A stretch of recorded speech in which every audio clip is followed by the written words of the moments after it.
Hi, my name is Jonathan Mark. I'm with Flyby News, flybynews.com, an online internet website that's been around since the 1990s. We started off with 1997 to expose a high-risk flyby of Earth by the Cassini space probe. We learned this from Professor Carl Grossman that explained how the military was taking over space, and we wanted to end the arms race. So right after the Cassini flyby, we aimed to stop weapons from entering outer space. But going back again to the Cassini flyby, I received a really interesting call from someone that was challenging, to say the least. He was saying that humans were very advanced in pre-Ice Age times, and he wanted to comment on the Cassini because of all the plutonium it was using on board. 72.3 pounds of highly radioactive plutonium. You can learn all about the Cassini flyby at flybynews.com, and our special guest, Bart Jordan, who's here. Now we're in Dover, New Hampshire, and we're going to be asking him to explain a lot of things that he wrote during the commentary of the Cassini, plus recent discoveries and much, much more. Thanks for coming, Bart, and having me here. And now I'm going to let you maybe introduce yourself. What would you say about yourself to someone asking you, knowing that you're involved with pre-Ice Age civilizations, and how did you get into it? What did you learn, and what's your message? Well, first of all, I'm very happy to be here, and I'm happy that you were the one who initiated that by virtue of what you reported. I think that where it starts for me actually is when I'm about 5 years old. My grandfather, my mother's father, who was Irish or Bavarian by background, started to interest me in looking at language as a science rather than just as something you learn in order to communicate on the everyday. And the reason for that was well, I asked him a question, first of all. He had a huge shortwave radio. I think he could hear the chattering of the monkeys in Zamboanga that have no tails. I'm not sure, but he could pick up everything, and he was able, like his mother, to negotiate his way with about 10 languages. So he listened throughout the time to advents and events that were connected with the war in progress. Because of course it hit in 41 for us, right, but it had started in Europe before that time. Okay. And I wanted to learn the family languages, which essentially were German on one side and French on the other, and my grandfather said no. And I was a little stunned by the statement, but at the same time, brief as it was, I thought, well, there must be something in the top of his mind, and it was that I should learn ancient languages before modern ones would become too much of a focus for me. So he said the oldest language in the world, of which there is a scientific root for, is Greek. I expected him to say Sanskrit or something, or Sumerian or something, because I knew he had a vast amount of knowledge, but he didn't. He said Greek. And so I said, okay, well, we'll begin there. So before the year was out, I was 5 years old, I deciphered the music notation of ancient Greece. And it was all based on a particular gravestone that was in what would be ancient Tralles, but modern Aydin in Turkey. It was found by Ramsey, archaeologist and whatnot, but it was the only complete anything that gave a text and the music line above that text. And indeed it was Greek. That was understandable because it was probably put there around the 1st century AD. That's very late in the day, but at least it would be looking back, an eclectic work, looking back on something that was developed much earlier, in the idea of the language actually being a way to conduct one through music that had a cosmological connection, in other words, one that was based on the movement of the planets and so on. Okay. So I became very interested in that, and at the same time, I had in my mind an image that I had received in a dream, and I can show you that image.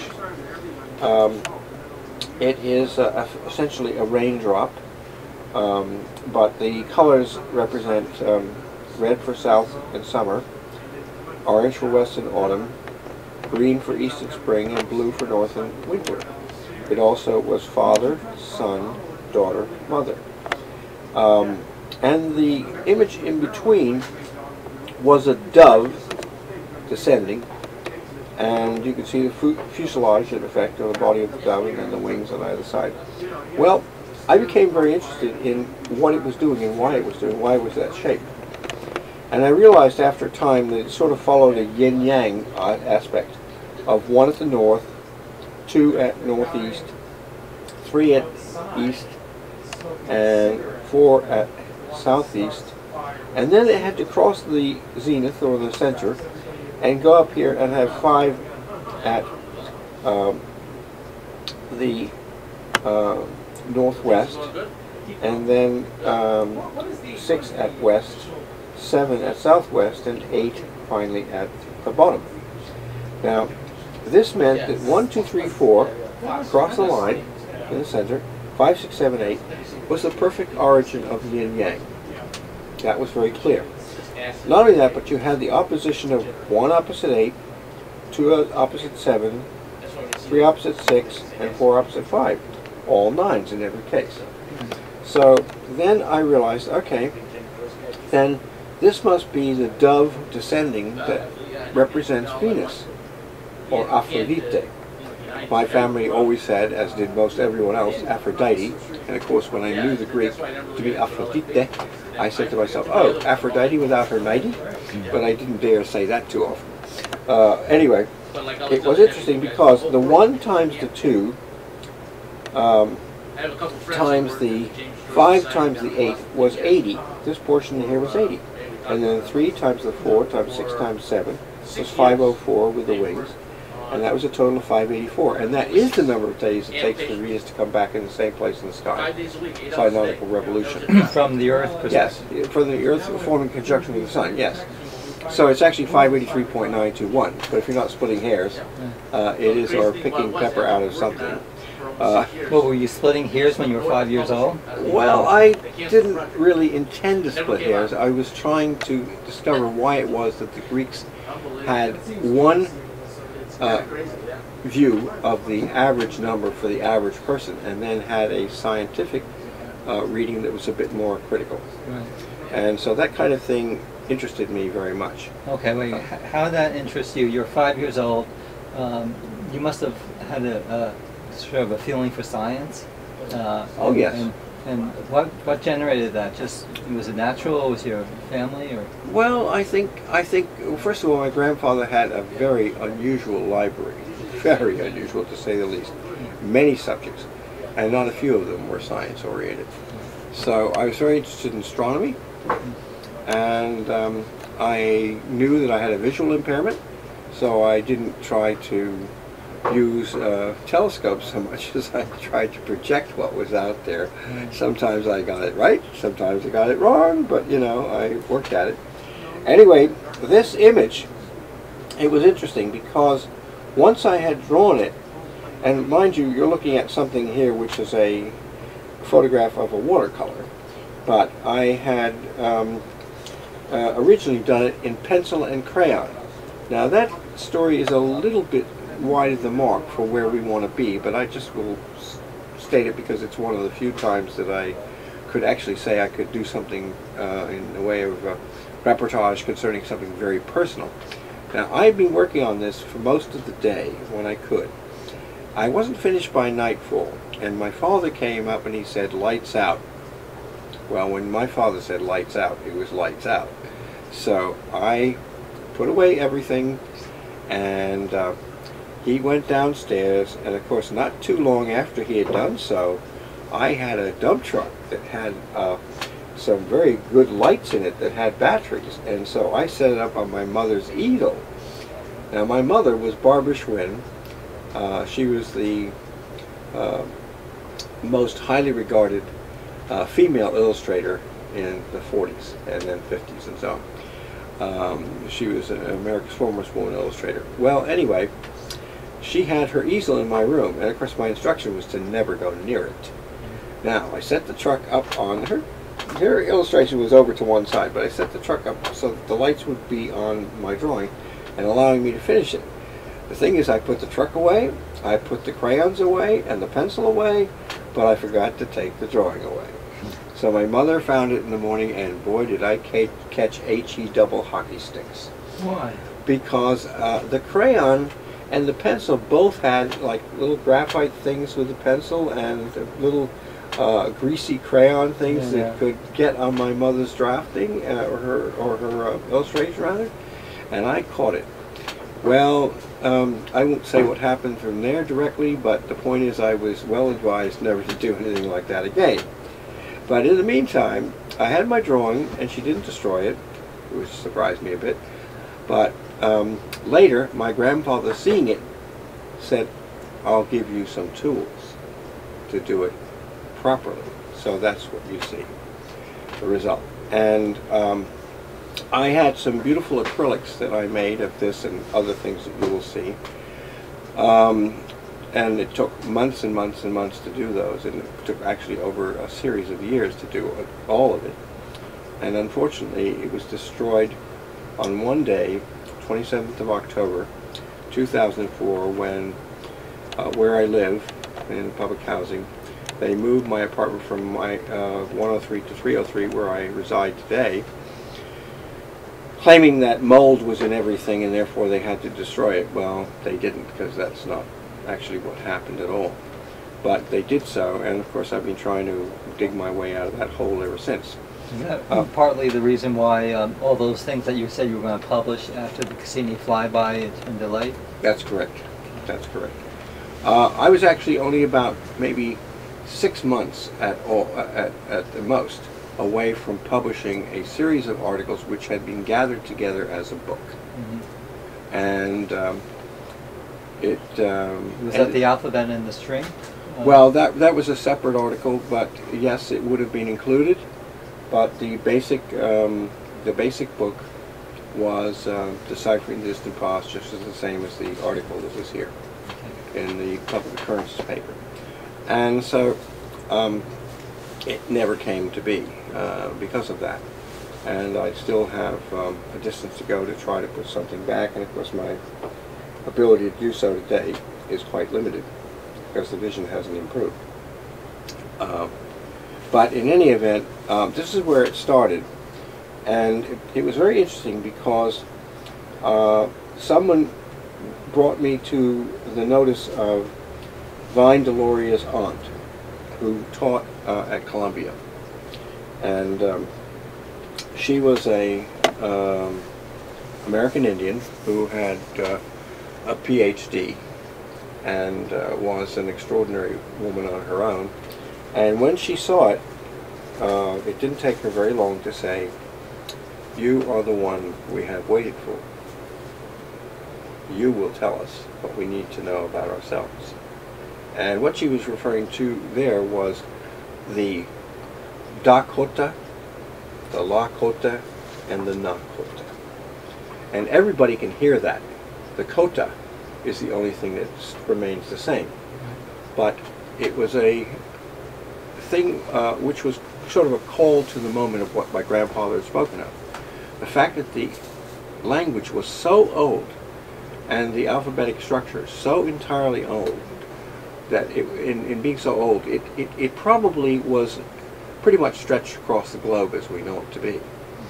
And it was not surprising to find Amerindian peoples with a full knowledge of the sound order of the Greek alphabet.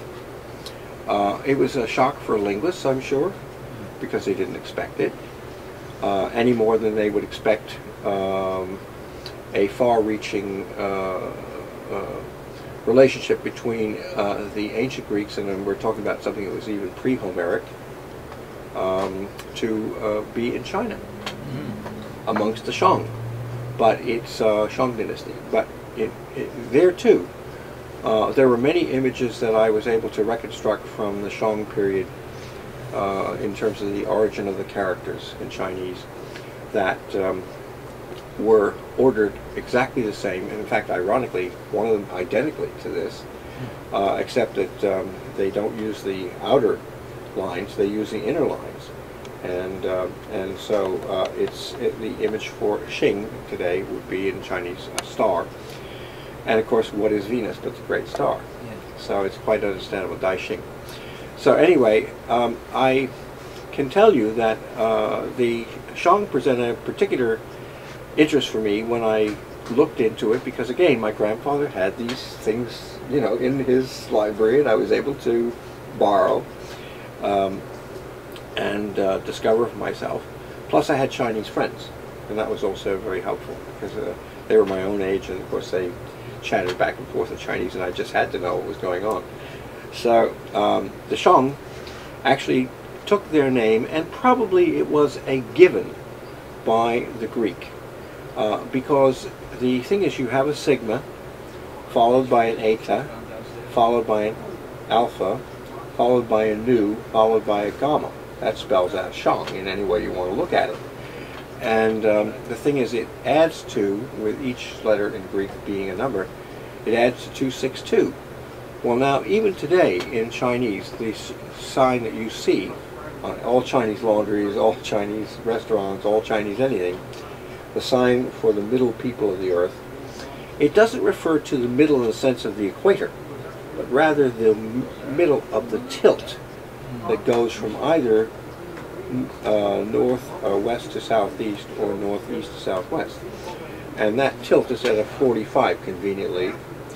And the interesting thing about that is when the Greeks did their original size of the earth, they did it according to I know I'm going to get in trouble with this, but the foot, the so-called English or British foot, and of course it's not some great royal brute of Britain putting his foot down saying that's my foot. That's total rubbish. You're saying this measurement was way back? Yes, it was way back. It was in the Ice Age. It was fairly clear.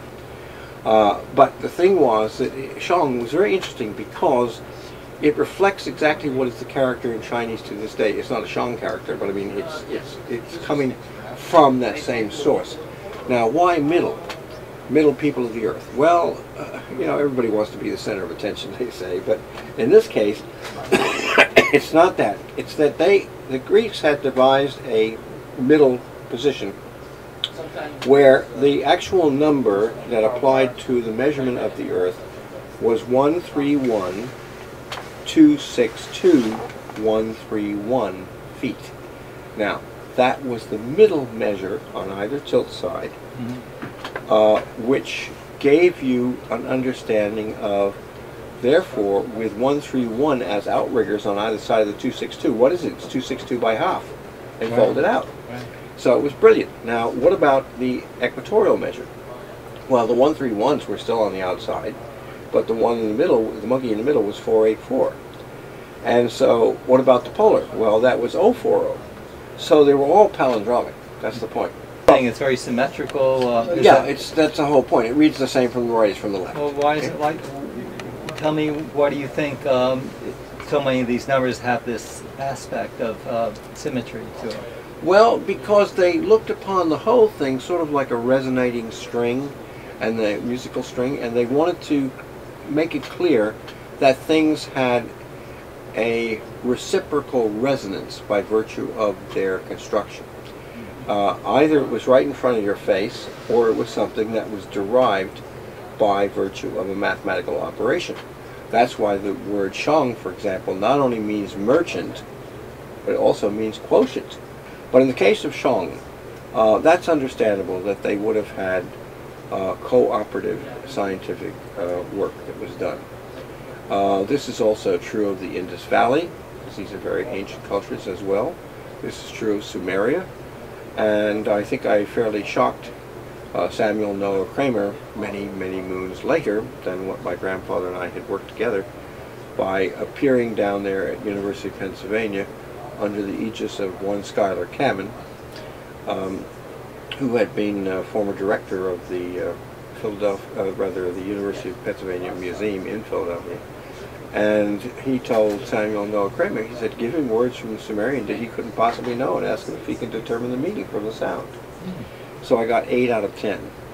And the reason I didn't get the others, in part, is because the transliteration of that sound was not accurate. And so I couldn't do with anything with that. But he did express surprise. So he said, what you're telling me by this demonstration is that Greek is older as a language form. It's older than Sumerian. And I said, well, Dr. Kramer, that's a foregone conclusion. It has to be, you know. And then I proceeded to show him a number of other things in terms of the ceilings which had not been properly identified. And he began to see, oh, then this is actually something that may be not only older, but better organized than anything that we have thought of thus far. And I said, yeah, that's the whole point. It's the organization which is so staggeringly brilliant. Because they made things simple. I mean, actually, when you teach a child 131, 262, 131, and show them that 22 or 222,000 up or down either way is going to give you the polar and the equatorial, I think it's pretty staggering, because a child says, oh, wow. And so everything changes from the middle of the earth outward and back and forth like an accordion and so on. And of course it's true. But children want to know why something is what it is, especially when it doesn't look right. And unfortunately they get very early schooled out of the idea that what doesn't look right has to be right because somebody in authority said so. I think there's a book with the title Lies My Teacher Told Me, or something like that. And there are always things that are worthy of question. And one of the things that I thought was worthy of question was, why did we have these wonderful color correspondences with direction and family and all these things that made sense? Why did we have them overturned by later cultures? And that presented a real problem for me, because that was a much bigger question, very much bigger question.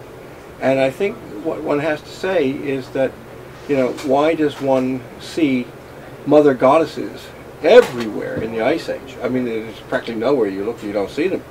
And yes, they look less like Venus de Milo and more like Venus de Kilo, but as one of the scholars who studied this brace of material was wont to say from time to time, didn't originate with me.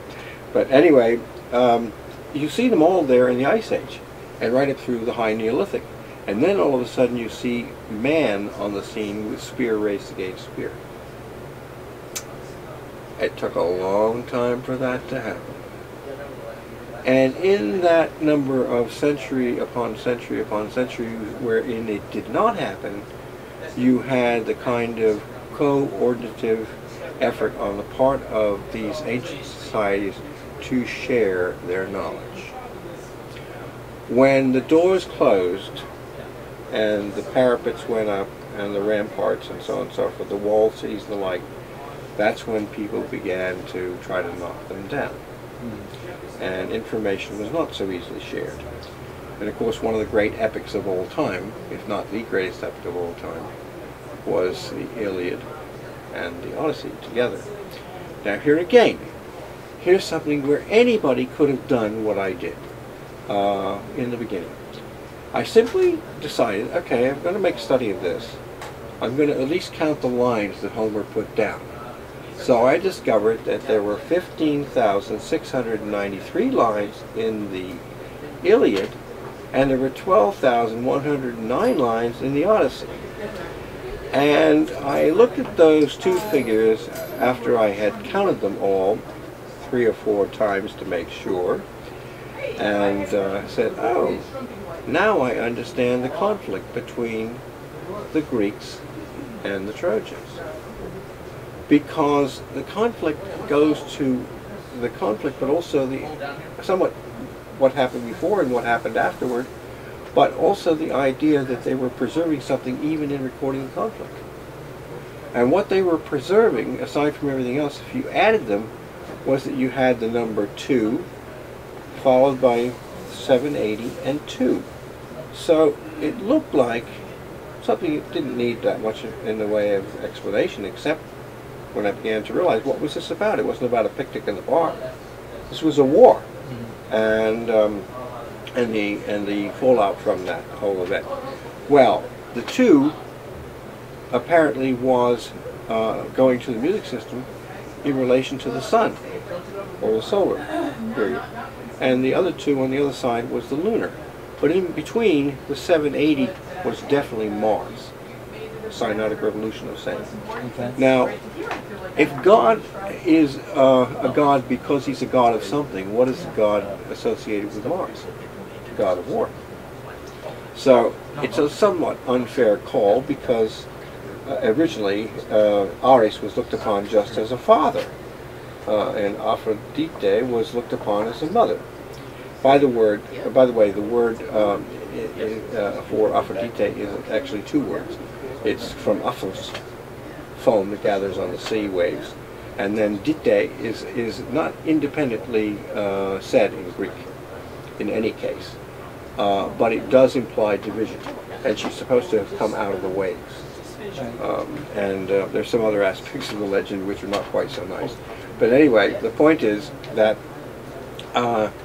it does reflect on the fact that both of these cases have a relationship with the original 5. There was, and I do mean they were the original, there was Ares, there was Phobos, Harmonia, Deimos, and Aphrodite. Now, the Greek letters added up to 309, 842, 272, 329, and 993. The total would be 2745. Now, Venus was the goddess of the mirror, and I remember being asked several times in various lectures why she was the goddess of the mirror. And I can't remember all the excuses I gave for what that combination probably reflected. But one of them I said, well, it just took her a moment to make up her face, but a millennium to make up her mind. And in one of those lectures I heard some girl somewhere in the class say, misogynist, in a low voice, and I thought to myself, yes dear, that's right. Yes, that would make anybody's reasonable guess. But in point of fact, she was the slowest moving thing in the solar system. And for a long time they couldn't determine how long it took her to rotate on her axis. In fact, they couldn't, because she had cloud cover. And it was impossible to penetrate that until you had radar and so on and so forth. So what I did was I said to people quite confidently, I said, well, you know, the Greeks say that she has this number 243, which applies to probably her rotation. No proof of that, but I think we ought to look at that possibility. And of course I was told I was full of, you know, and I just let it go, and let it go, and let it go for years. I just, and they said, well, you know, from time to time, how did you think that? And I said, well, if she's 993 in count, Aphrodite is, then what's 9 times 9 times 3? Isn't it 243? I believe you. Yeah, so they'd say, oh, that's numerology, or that's something, you know, it'd be very dismissive. But the number, I mean, you get these numbers from what's called gematria, the alphabet to number system? Well, that's a later development. Actually, these things come from a lot longer back than that. And it is governed by much more stringent rules. Okay. And the thing is, but what was interesting about the goddess of the mirror was, I just gave you the numbers involved. Well, you could take Ares' number, Phobos' number, Harmonia's would remain the same because it's 272, so you can't do it. It's a fulcrum in itself. And then your 329 and then 993. You could turn those numbers around completely. It still comes to the same sum, 2745. It's the only case in mathematics. Really? Yes. And I think that that's an indication of their extraordinary brilliance, because they chose something which they could then apply to the end numbers reading in, which would be obviously 99 in terms of total, and you would have therefore something that would read like 99.2745 or 2745.99. One or the other had to apply. Well, I looked at the possibility of the abundance of certain isotopes, because I began to realize that what they were talking about was in terms of the abuse of light, something that was much broader than just the figure that I started with. Okay. And what I found was the abundance level for uranium-238 was indeed 99.2745. And that was being measured by other people. So I wasn't, you know, just talking silliness. I mean, it was something that could be backed up by what was actually found in the ground, which was interesting because it means every other isotope, you know, has to deal with less than 1%, which tells you something about the 235 that the Hiroshima bomb was made out of, and then Nagasaki, of course, was not a natural event at all. That was everything after 92 becomes something that is transuranium or made by man. A no-no from the ancient point of view. Anyway, that being said, I went to many of these things with a very open mind, expecting to be trashed and thrown to the ground over everything I had to say, because after all, it couldn't be that. I think that what I wanted to do was to give the ancient people the voice I knew they had. And it came through me, and I never said that these were, quote, my products in a sense, because all I was doing was acting as a receiver and just putting them down. And I was, in the most ancient of Greek forms, thought of as a samanamas, which probably is the origin, even though it's in the Siberian form of shaman, shaman. It doesn't take long to get from one to the other, any more than with German, which has the SH sound. Is like a difference, well, it's not even a good difference, like school and shul, you know, that kind of thing.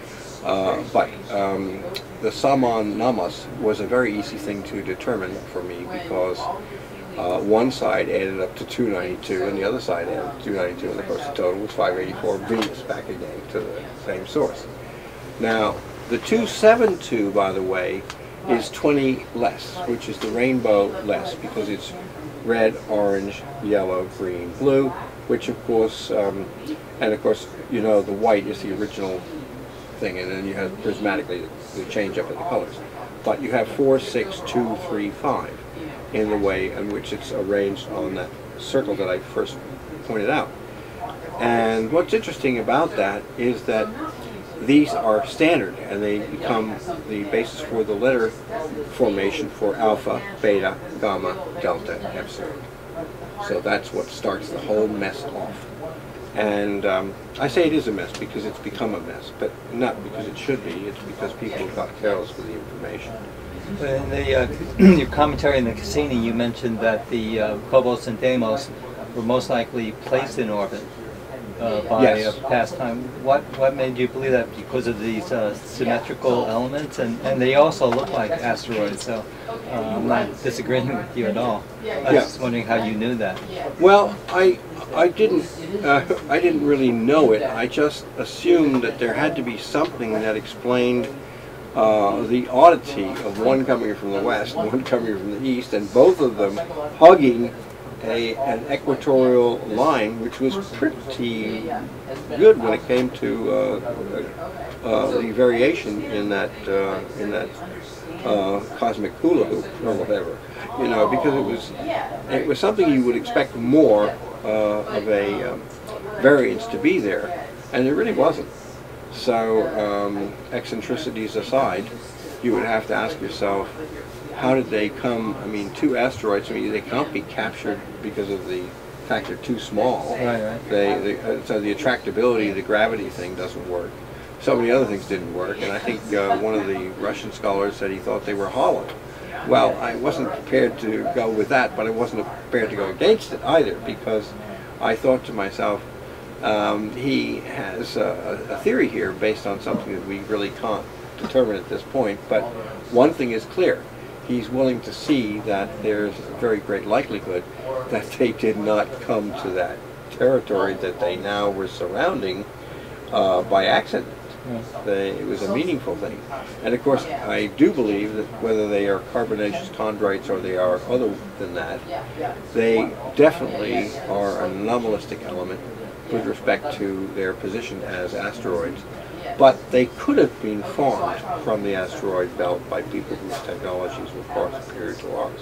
So your premise is that over 100,000 years ago, this human civilizations on Earth were all over the solar system, and they embedded this information into ancient language. I think that they, I would have to say, I don't think that humans were ever anywhere else but here. I think they're a product of here. I don't believe necessarily in the idea of alien this, alien that. And certainly what speaks highly against it is the very thing that makes up this article here, because the one of the Deciphering this past. Because I reconstructed the oldest notation that we have for menstruation and gestation. And the point is, I don't think that a culture that would have been organized on the basis of the whole calendrical involvement plus the figures that were generated from it, I don't think that they would have, let's put them in the order that they actually appear. I don't think that they would have done this if they were aliens and base it on menstruation and gestation. I don't think so. It just doesn't come together in my mind. But the other thing is that apparently nobody bothered, even when I asked them to do so, to look at the fact of the way the notation was designed, because that really was another story altogether. And the other question that I had was, I said, look, Venus is 584, yes, but she's 583.921, and if you add those numbers across, they're 28. Okay. So they don't leave out much in the way of opportunity for you to see something, if you will. Yeah, it's a question of whether you want to So take why is 28 significant to you? Because of the fact you have 28 average days up to the point of the cycle beginning again. Now, we all know that there are departures from the cycle. Right. Some menstrual periods are far less, some are far greater, but the average, the mean, before man started interrupting it with all these other things, was definitely 28, and amongst indigenous cultures, it's still the case. Right. Now, that's interesting because at the same time, they used the equipment that was given. You have 14 individual finger segments. That's a metacarpal, you don't count that. Okay. There, but everything else is a segment, and there are 12 here and 2 here. Well, it's 14 days up to the point of ovulation, 14 days down, right? So the point is, there's your 28, and how does it come to the 280? Well, you have 10 fingers, don't you? Yeah. So you gather them in prayer and hope the baby will emerge. 280 days, Okay. 40 weeks. Now, doctors for a long time kept telling their patients, probably still some do, I wish they'd catch up with the information, but that it's 9 months, and that's bloody rubbish. It's not 9 months, it's 10 months of average 28 days. Right. What is in English law, going way back, it's called the common law month. Okay. And when I was a child, I couldn't use the word menstruation. Oh my goodness, soap would find its way to my mouth real quick if I did. So, no, I was allowed to speak of it only as the common law month. I see. And here's what's interesting about that. If you look at mens mensis, the moon aspect, you know, in Latin, you have the basis for menstruation and mensuration, which is measure, and I mean, it's right there. The Romans didn't do too much that was other than Greek, but when they tried to express it, they wanted to have something even closer in description of how they saw the calendar shaping up. you know, and for their purposes, you know. But it was interesting because they say that the apple never falls too far from the tree. Well, it is true that in the early going, Latin wasn't developed enough for them even to deal with their neighbors effectively as the armies that they put up. So they had to conduct, their officers had to conduct their battle plans in Greek. Okay. And that's something that even Roman scholars should be more careful to observe. There isn't any real evidence that they could have dealt with, say, the Etruscans effectively if they had tried to do so with just the Roman or language at that time. The thing is, it would not have been sufficient, I believe. And of course, many of their drill instructors were in effect Spartans, or people who had been part of those campaigns in the early going. They didn't do very well by paying the Greeks back later, but then again, the Greeks didn't do too well by themselves either. But you know, our involvement together, because I was interested in the Cassini flyby, and you too, mostly because of plutonium on board, and I'm kind of interested.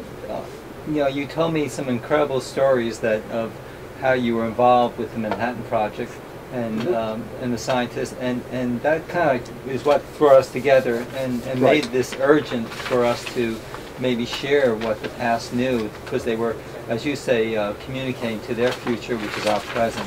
Right. So I want to get back to that direction with the especially the plutonium aspect and the, as you say, the cesium number, which you claim to have contributed to science. Could you give that background a little bit? Well, the cesium, I would defer to the sort of the end of the point that I would make about the other. But what happened with the Manhattan Project, I will go to in a moment. I just want to say that where I was taking this as far as the Mother Goddess figures was concerned, I realized that if there were a very light and bright side of Venus, there was also the dark side. It was the difference between, say, Lakshmi. It's a bad association to make, but it's a difference between, say, Lakshmi on the one hand and Kali on the other, or Kali on the other. I think that there are these aspects of Venus which are not happily received by some people who look into the extensions of the legend and the differences that they apply and so on. But the actual figure itself, I did have this on the cover of the calendrical art, it was a gridded form, which I did. That was the gridded form, and that's how you actually generate the form through the methods that I outlined in the article. But the point is, if you look at the gridded form and you look at the actual figure,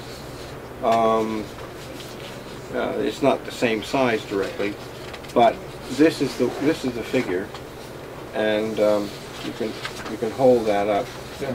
When was the figure discovered? That was southern France, and it's called the Lepuque Statuette. And of course, the difference is this one shows the arms on the front, but originally they would have been on the back. But the thing is, the figure is the figure, and the form is very clear. Right.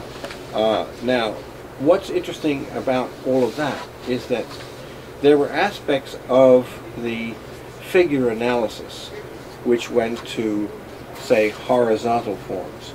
The one that is illustrated here is the mountain version, where the legend, I won't go into it, but the legend gives you a mountain form of Venus. It looks like something like a set of mountains might look, and certainly reminiscent of the pyramid that has recently been found with a flat top and so on. Right.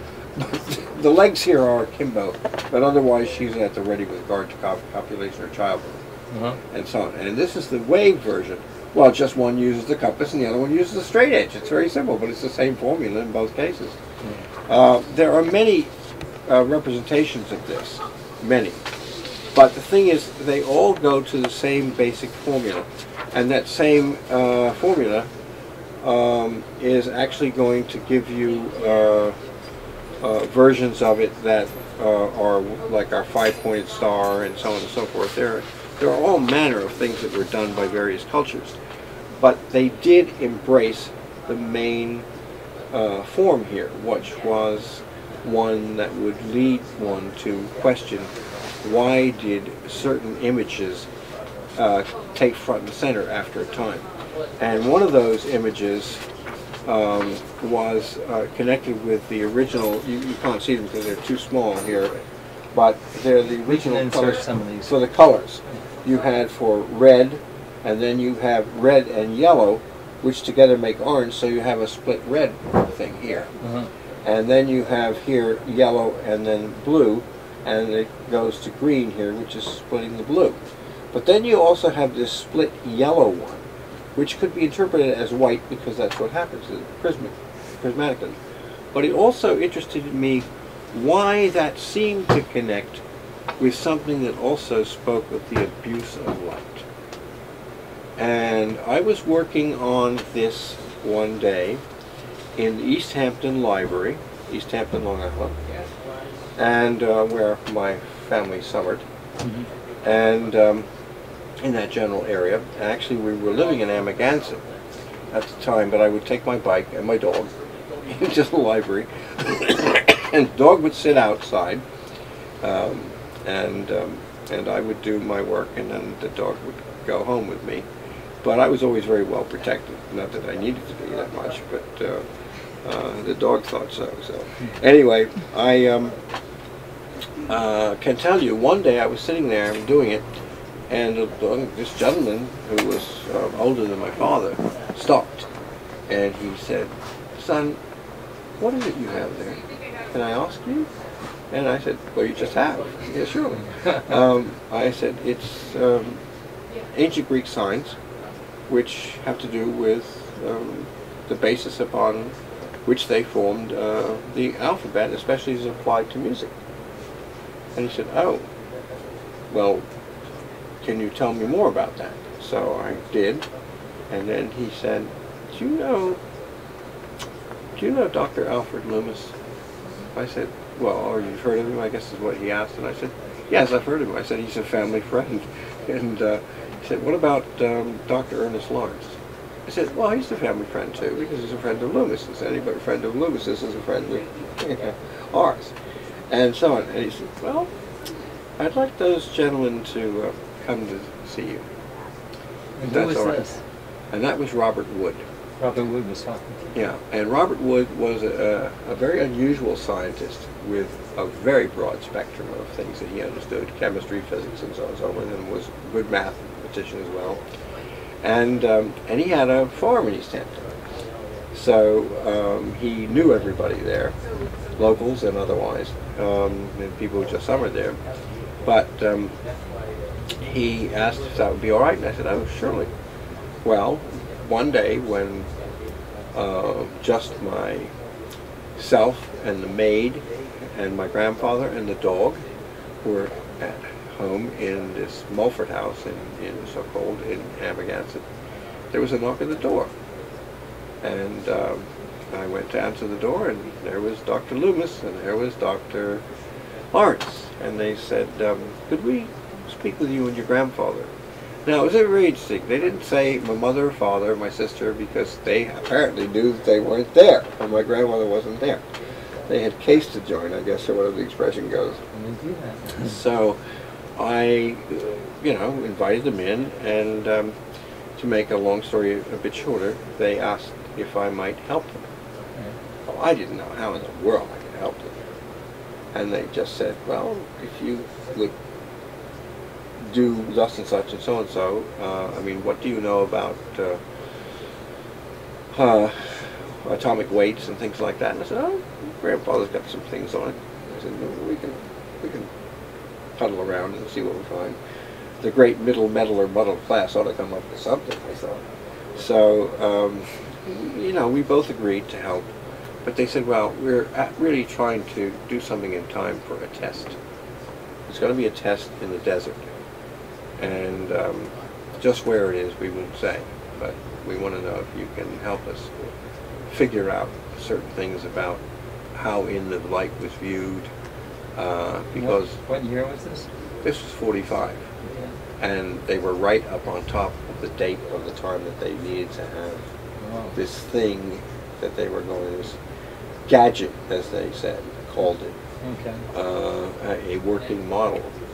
And so the long and short of it is, I took on the responsibility of trying to determine from the evidences that I had what were the atomic weights that applied with 235, 238, 237 rather, and 238 and 239. And so I put the one in front of the other only because it's a made event. But actually, in the order in which I should have them, really, and anybody should have them, it should be 235, 237, 238, 239. Now, the atomic weight as it appears at 239 is, after all, a derived number. Same thing with everything but the 235 in the sense of something that's fissionable. Now, the thing is with the isotopes, 235 is fissionable, 239 is fissionable, but the, in other words, it has an explosive power.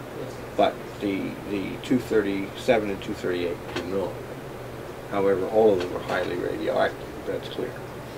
What I needed to do, though, was to figure out how the four were ordered in the formation of what would allow the 235 and the 239 to do their job. And that was what I set about to do. And I actually, we're sort of getting ahead of ourselves, but... we do that sometimes. Pardon? We do that sometimes. Yes. But, I mean, this gentleman here was Alfred Loomis, and that's my mum there, the artist. And these are pictures of, there's also a postcard that was sent from the Store Club, as I remember, to my sister, in which she addresses her as Dear Jenny, which is interesting because that's what I called her more than other people. They usually called her Janine, and it was Ernest Lawrence, and that was the scientist involved. And then there's this book written by the granddaughter of Conant, president of Harvard, that's called Tuxedo Park, and so on. And that, of course, is Loomis there in his younger days, and he was a dashing fellow. Now, why that was important, by the way, my sister has that little inset letter to me on the book that she sent. And we can talk about that some other time. But the fact remains that his first cousin, older first cousin, something like an older brother and mentor in many ways, was actually Henry Stimson, Secretary of War. So if anybody, if you're going to begin at the top, you may as well begin at the top. What can I tell you? But what I did was I ordered the things just as they had asked me to. And this was actually the image that I used, in which I took the 7 days and the 7 notes and the 7 metals and organized them according to their atomic weights. And I found that they were in the same order as the alchemists, and everybody had laughed at the alchemists and said, oh, that's poppycock. You know, they couldn't. Well, how do you get 7 out of 7 unless you know the whole entirety of it? Right. I mean, that's impossible. And what about 43? That's a sticky wicket, because 43 is something that was man-made. We didn't have that to something we could go and, you know, get a bush and a rock and move it aside to find 43 in something. No, it was something man-made. As a matter of fact, Ernest Lawrence was involved in that. When he couldn't identify, he sent it to a couple of friends of his. But the fact is that there was the set of images, and there was the item, and of course I then put together, this is actually in, this picture is in many places, but I know it's definitely in Rhodes's book on making the atomic bomb. And I knew 4 out of the 6 leaders. I didn't know Vannevar Bush, I didn't know Conant. I mean, I knew who they were, but I never met them. But Ernest Lawrence is here, Arthur Holly Compton, they used to call him Hollywood, He's the one that gave us the scatter pattern of the X-rays and so on. So oh, yeah, right. Compton effect, and that's his older brother, Carl Compton, who was president of MIT. And then there's Dr. Loomis. Dr. Loomis. Anyway, Dr. Loomis figured very largely this thing, and the other man that was very close to me at a critical point in the study here of what I was asked to do was Dr. Kiszczykowski. Oh. And here he is sitting aboard his horse Crisis. And of course he was a former Cossack. Oh. So he can ride. He can ride, yes, yes. And those are the inner workings that they published, and they published this thing of Klaus Fuchs and his drawings, and of course that was totally phony, because those numbers, I mean, the government deleted the numbers, right. But the fact is the numbers would have been meaningless anyway, right. Because literally only I had the correct reading at that time, so I mean the government did what it did usually just to say in effect that it knew this and it knew that and knew the other, but it really wasn't true.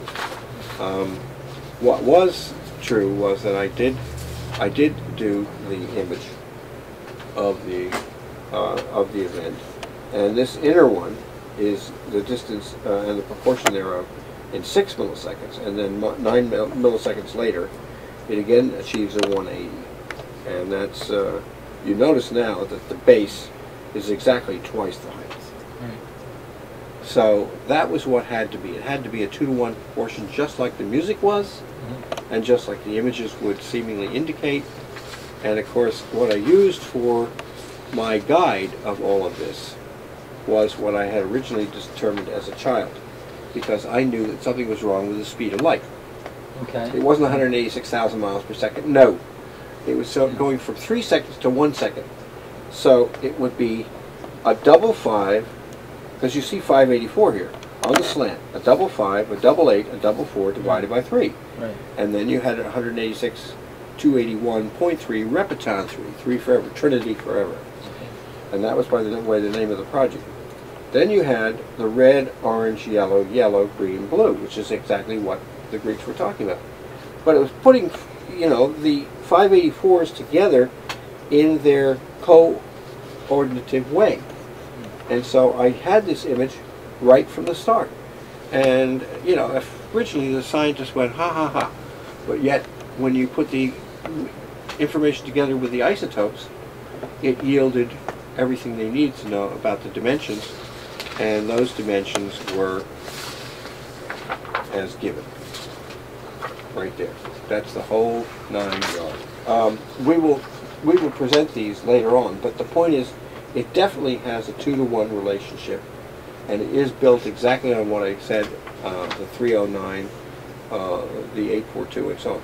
By the way, the 272 is something that has been recorded by the Toms, Alexander Tom and his son Archibald, and that too is very important.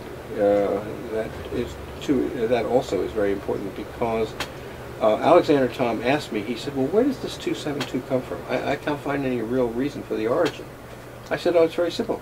It's just 272 is harmonia, or harmony, divided by the 100 of the scale. They said, oh, my goodness. So it's based on the speed of sound at sea level? And I said, absolutely. Of course it is, because it is 1,088 feet per second on average. You know, average temperature, average sea level, and so on and so forth. And so if you have one for the north, one for the east, one for the south, and one for the west, you've got 272 times 4, which is 1,088. Not only that, but the 1 plus the 8 plus the 8 is 17, and the 1 times the 8 times the 8 times the 1 is 64, and 64 times 17 is 1,088. So it brings it home completely. And I said that that's why this image, and that's the one that stopped the scientist in the East Hampton Library in his tracks. He just had to know. He saw that because there was no desert down here. There was nothing said. You know? So he was just looking at that and he couldn't believe it. And I said, well, this is what happens in 6 milliseconds, as far as I know, and this is what happens in 15 milliseconds. And so there's quite a story connected with all that. But the point is... Why were you working on that? I mean... Well, just trying to find out. I was very innocent. I was just trying to find out what the hell the Greek was talking about.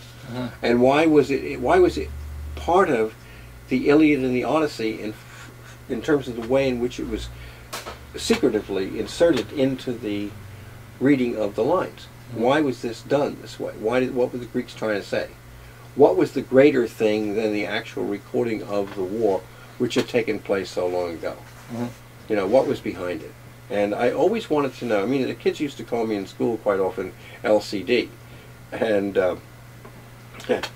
it was for the lowest common denominator, because I was always looking for the core of everything. Okay. You know, and it's just, I was made to do that kind of thing. Well, anyway, I did the image, and then what actually transpired was that one could see from the 6 millisecond unit and to the 16, the government did not publish the 15, which I wish they had. And Kishikowski would have liked that, but for some reason they kept it under wraps. But I think it's when the ejector blanket and when the parallax distortion was not quite so destructive, because now the decay was on its way down, and it becomes very clear over here, for example. But when he checked the monitor through the meterage that was given, he said, "You're spot on.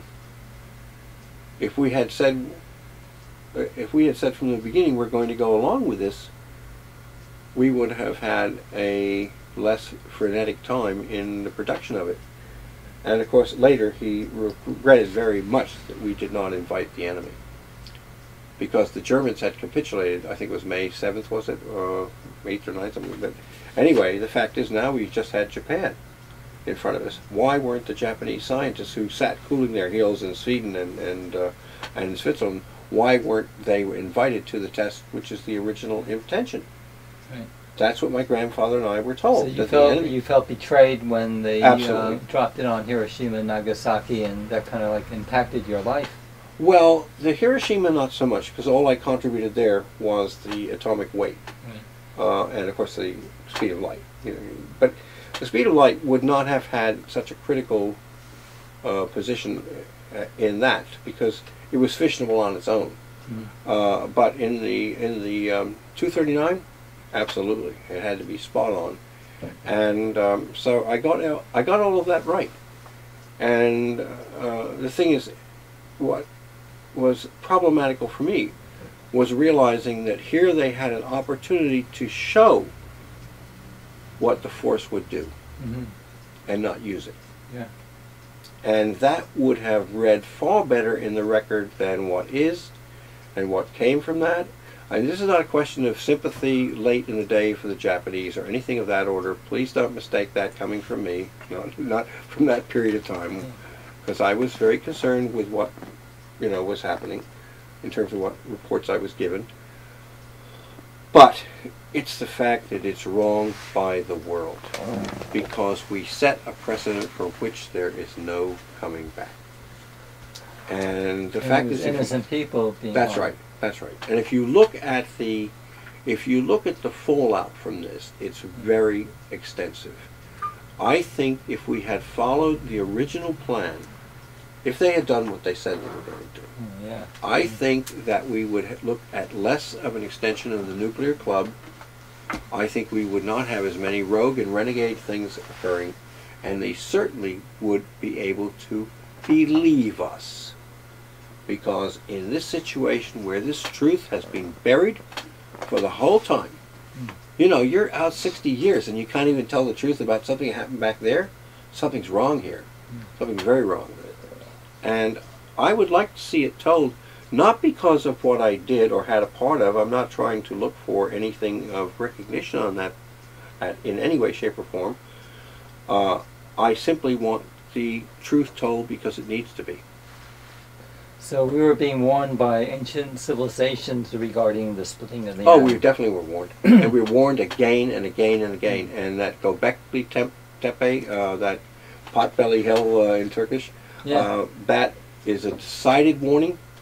In fact, let me just say for the record for the moment, It's Potbelly Hills. That's fine if it fits the Turkish idea. But what it really was called in ancient Greek times, it was called Sling of 7 Arrows. Excuse me, I'm sorry, not 7 arrows, 7 stars.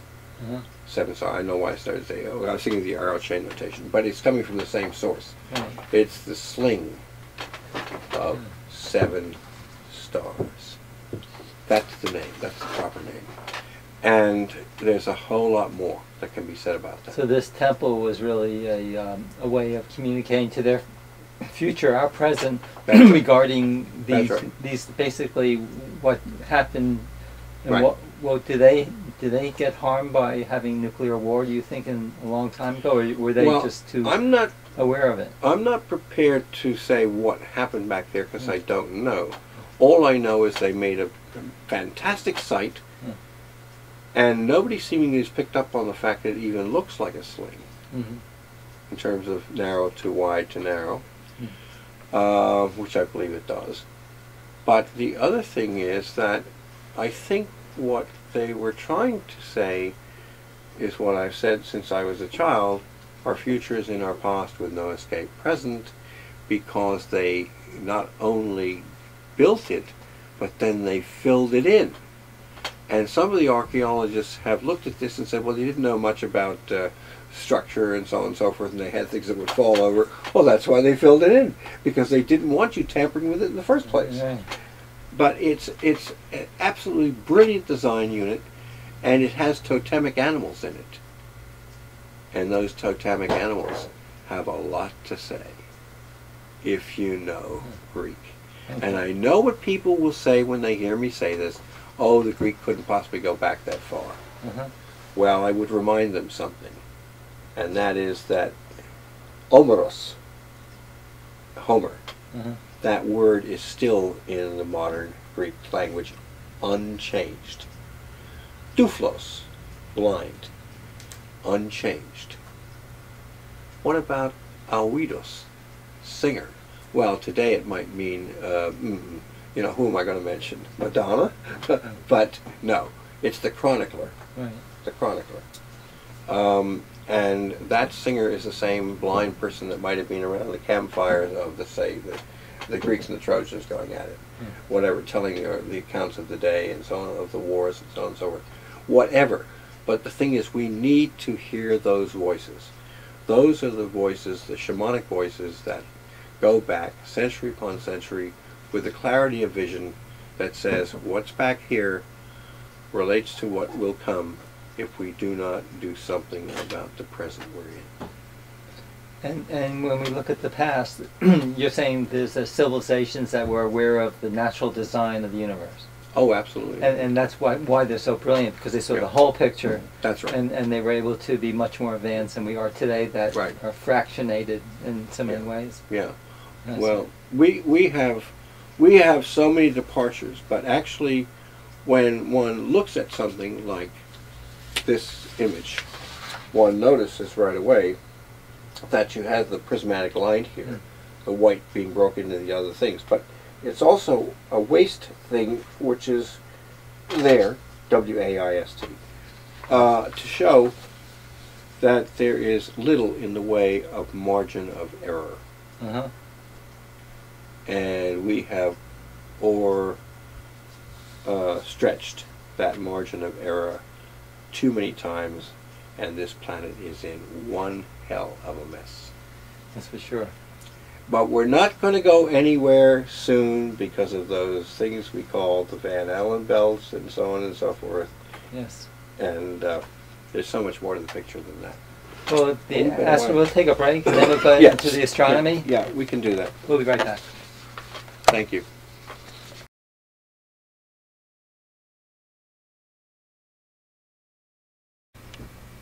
All right, Bart, can you go a little bit further in depth about the Trinity Project and the explosion that you made a specific reference to? Yes, I can. And I really would like to, going back to the figure that I started with, the dove descending. And by the way, when it wasn't a dove, it was also a raven. that was the dark side, for obvious reasons, because the dove is one color more or less, and the raven is quite something different. By the way, it's the smartest bird on the planet, and if anything survives toward the end, it'll be a raven. But that being said, the opposition of colors is the same thing I followed here in the Trinity. They are working the same way, and that's why they reverse, because of course in the heavens that's true also. If you see a supernumerary bow, the colors that are in the order of red, orange, yellow, green, blue are now reversed. And the supernumerary bow above that, if there is one, is reversed again, and the third looks like the first, and the fourth one, and that's very rare to see, I only saw one in my life, will be as the second one is. So that's the way it works. But the point is, with the way in which the explosion was supposed to be conducted, I saw it as the idea, anyway, as the explosion was then followed by implosion and then explosion again. And the reason was it was just like the raindrop, in that you have a refraction, that you have an entrance angle, and then you have the reflection on the back wall, so that's refraction, reflection, and then you have an exit refraction, which a refractory line, which of course is your explosion again. So it's the same idea. Refraction, reflection, refraction, and explosion, implosion, explosion. Same idea. So you follow the same rules of reciprocal resonance in that order. Now, what happened here, and I'm just going to make a very short point about that, I wanted it such that it would be exactly, it would be detonated exactly 19,786 seconds after the turn of the hour. In other words, it would now be 5 hours, 29 minutes, and 46 seconds. I read from time to time that it was actually 5:29.45. Well, that was a one way of saying it was 45 seconds after 5:29, but nobody knew for sure. Well, my response to that was very simple. As a child, I said, come on.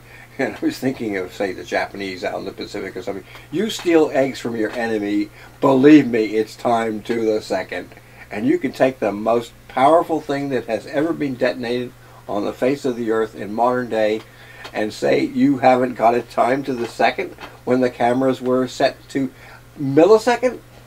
Yeah. Come on, stop it. Say something that makes sense. They were hiding something. Of course they were. And so the perimeter, I wanted to read exactly as millisecond to millimeter. I wanted it to, therefore, when you divide it by 1,000, it would be 529.46, not 0.45, 46. And exactly 180 on top of that would be 709.64. And that's what the outside perimeter is, and that's when it's exactly a 2-to-1 proportion, exactly like the octave is in music. So that was a reciprocal resonance, and that was answering the question that the scientist had asked me for in the beginning, and he had suggested I meet with Lawrence and Loomis, and there was a very good reason for that. He co-authored an article on high frequency with Loomis as the second person writing in 1937, which was the year of my birth. So I figured, oh, well, you know, he's asking me the questions that are related to this article that he wrote in some distant kind of a way, like a kissing cousin that you never see. But anyway, however it goes, I can tell you that it was very disappointing to read that they had now said it was 45 seconds after the 5:29 at 6 milliseconds, and I knew it couldn't be. I knew it couldn't be that time. And I wanted the truth told. And I said I want the dimensions, or the dimensionality of it expressed as well. Well, nobody would play that the way it should be. It's like taking a great work of Bach's or Mozart's or something, and changing the notes. What have you done? Same thing, you take a Stradivarius violin that's geared for one position for A as concert A, and you give it another than the constructor of the violin wanted. So no Stradivarius, with the exception of maybe the Silver Swan or whatever the Russians have, I can't remember. All of them have been altered with longer necks and whatnot, so hardly a Stradivarius is really a Stradivarius today, no matter who has one. They have been made over to accommodate to the higher stringing and so on. And actually, while I'm at it, the so-called A440, where orchestras are tuned frequently, and some want them tuned even higher than that, for the concertmaster, because of these altered instruments capable of that different tension in the thrust. Let me tell you, Mozart sounds very frenetic, more so than it should, and the same thing with Bach and so on. Beethoven would be frenetic anyway. But the point is that what is troubling for me when I had to tune my instrument to what was relative to the A of that period, that would be 399.06. And even as a very small child, my Irish nanny would take me by the wrist and pull me out of the room because of my sister's pump organ having an absolutely atrocious positioning of the A, and she didn't think that it was good for my ear to hear that. And then she would sing it and say, "This is what you should hear," and so on. So very early I was indoctrinated by just the sheer exposure to what was supposed to be right, to appreciate it had to be right, and for what reasons it had to be right, and so on. And this coming from a poor Irish girl who otherwise had to make her own perfume out of the lilies of the valley. I thought to myself, that's something to remember. Yes. And so I owed her that debt of actually, you know, nailing down what was the principal frequency of recognition. And she related to Jupiter and say that's in the West. Well, Jupiter was 399 days in synodical revolution, and the West was definitely, as I said, 6. 4, 6, 2, 3, 5 was the standard. So the point was that I knew that the frequency had to be 399.06. Wouldn't it be wonderful if all the Steinways and if all the Stradivari and all the Guarneri, all those great instruments were tuned back to what they were? We might actually hear the music as it was intended, at least in the pre-Beethoven era. In any event, I think that the next question for me was, why did they alter the evidence? And I think it's because they didn't want to take responsibility for the fact that we had a fully controlled, wholly predicted event. This was very unusual, because the rule seems to say on the part of the writers, and I'm saying the rule by virtue of copycats, that the Hiroshima bomb was the one we could depend on. No, wrong. It was the one that really was the wild card, was the crapshoot, loose cannon, so to speak. Now, the one we tested, which was the plutonium, there wasn't enough uranium to test a second, that wasn't enough for a second bomb, period. Which is why the Japanese scientists, when they went out and viewed the area of Hiroshima, knew there was nothing else coming at them. Or so they thought they knew, because they didn't realize we had harnessed plutonium. And that's one of the reasons that brought me to the fore when 72.3 pounds of plutonium, this highly radioactive alpha emitter, whereas if it lands on your skin it doesn't do anything, but if you breathe it's going to end your existence over time. Yeah, I looked at that whole thing and I said, the lie apparent is in back in 45. And what do you expect to fall from that? Not a single publication ever dealt with this. And I thought to myself, why? And it's because we don't want to say, even if something is there in the record, like in the ancient record, that allows us to predict correctly and allows us to form correctly, that we're going to take responsibility for doing what we should do by it, because of the fact we don't want anybody dictating to us, especially from the past. because they're not living in the present. Well, the whole point is, what you're trying to say is life would be better in the present if you pay attention to it, but of course it doesn't happen that way. And I might terribly misquote Jonathan Swift, writer of Gulliver's Travels, amongst other things, many other things. He said, as universal a practice as lying is, and as easy a one as it seems, I do not remember to have heard in all my conversations 3 good lies, even by those most celebrated in the faculty or art, or however he ends the statement. But the point is, he's absolutely right, because lies are everywhere. And the point is, what about when they don't have to be? I mean, some people lie even when they don't have to, just so they can stay in practice. And I think that's possibly given often to lawyers and politicians, but is there a difference? I don't know. It seems to me many lawyers are politicians and vice versa.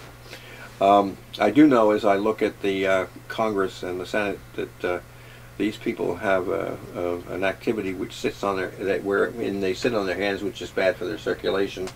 But in any regard, what president, anywhere, anytime, what party could possibly do more than has been done damage-wise to the fate of the country and the state of the country than somewhere wherein they're just being abrasive and obstructive for no other purpose than just to get in the way. I don't know how to put it, but it was the same thing back there in the Second World War. I saw some people who were obstructive within the science community right up in your face.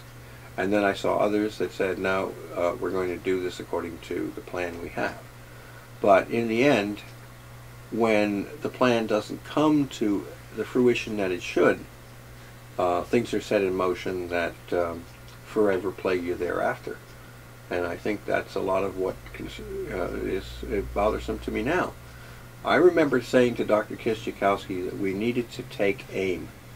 And I didn't know at that time that what I meant by that. I meant it was the academic industrial complex, but with a difference here, because it was the idea that it was not just the industrial complex, but it was the and the military that followed. The academic was the place where we got the scientists from. Mm-hmm. So that's why I said take aim, because I mean we had a détente situation here, and I said no, it's the academic industrial military. Well, however that got read down the line, and of course Kiszczykowski was Eisenhower's chief scientific advisor. However it got read down the line, the academic was out of the picture. Now they just talked about the industrial military complex. And I didn't use the word complex, but I used something that was very similar. But I did say this because I felt that academia had come to the fore in terms of providing the wonderful scientific minds that were able to put the test forward. But when the test became not just a test of an event that people could have been invited to, and believe me, it was so awe-inspiring that it would have been capitulation without waiting for the event to actually take place. I think that it strikes me that we're in the same spot today, because we talk about doing things like weaponizing space, and that's quite literally impossible to be reliable. We talk about terraforming Mars, and I must have champed at the bit I don't know how many times out there in NASA land, in effect telling them, look, stop this.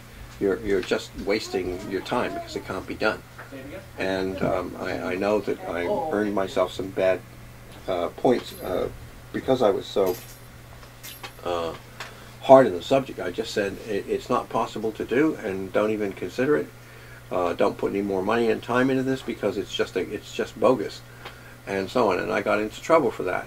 But I remember a very senior reporter from the Boston Globe, I believe, I recall that, asking me about the thing about the moon, because he knew I'd had doings with Mariner and with Viking 1 in particular, but also later Voyager 2, but that wasn't the question at the time because Voyager 2 hadn't left the launch pad.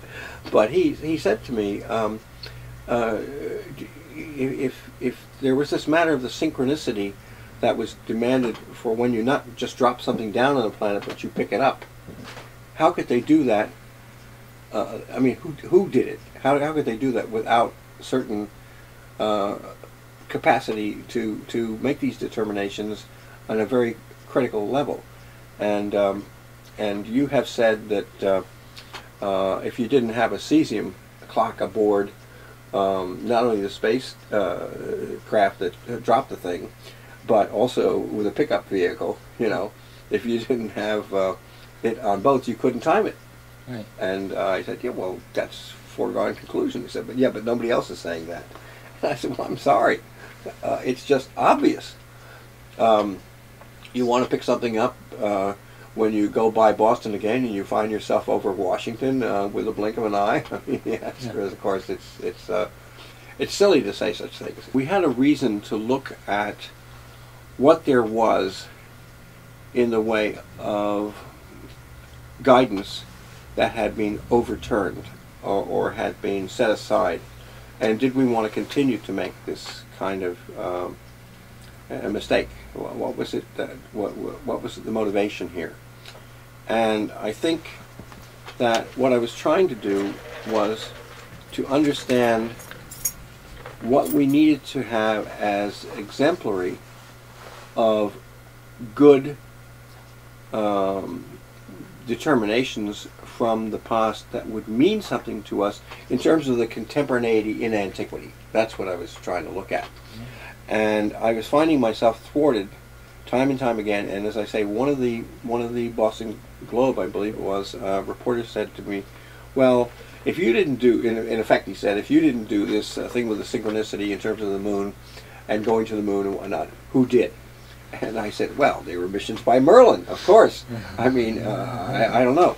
You know, who could have done it? Because it is not an easy thing to do. And of course, he then, you know, being a reporter, he was, you know, being a bit pushy and aggressive and whatnot, which is what they're supposed to be.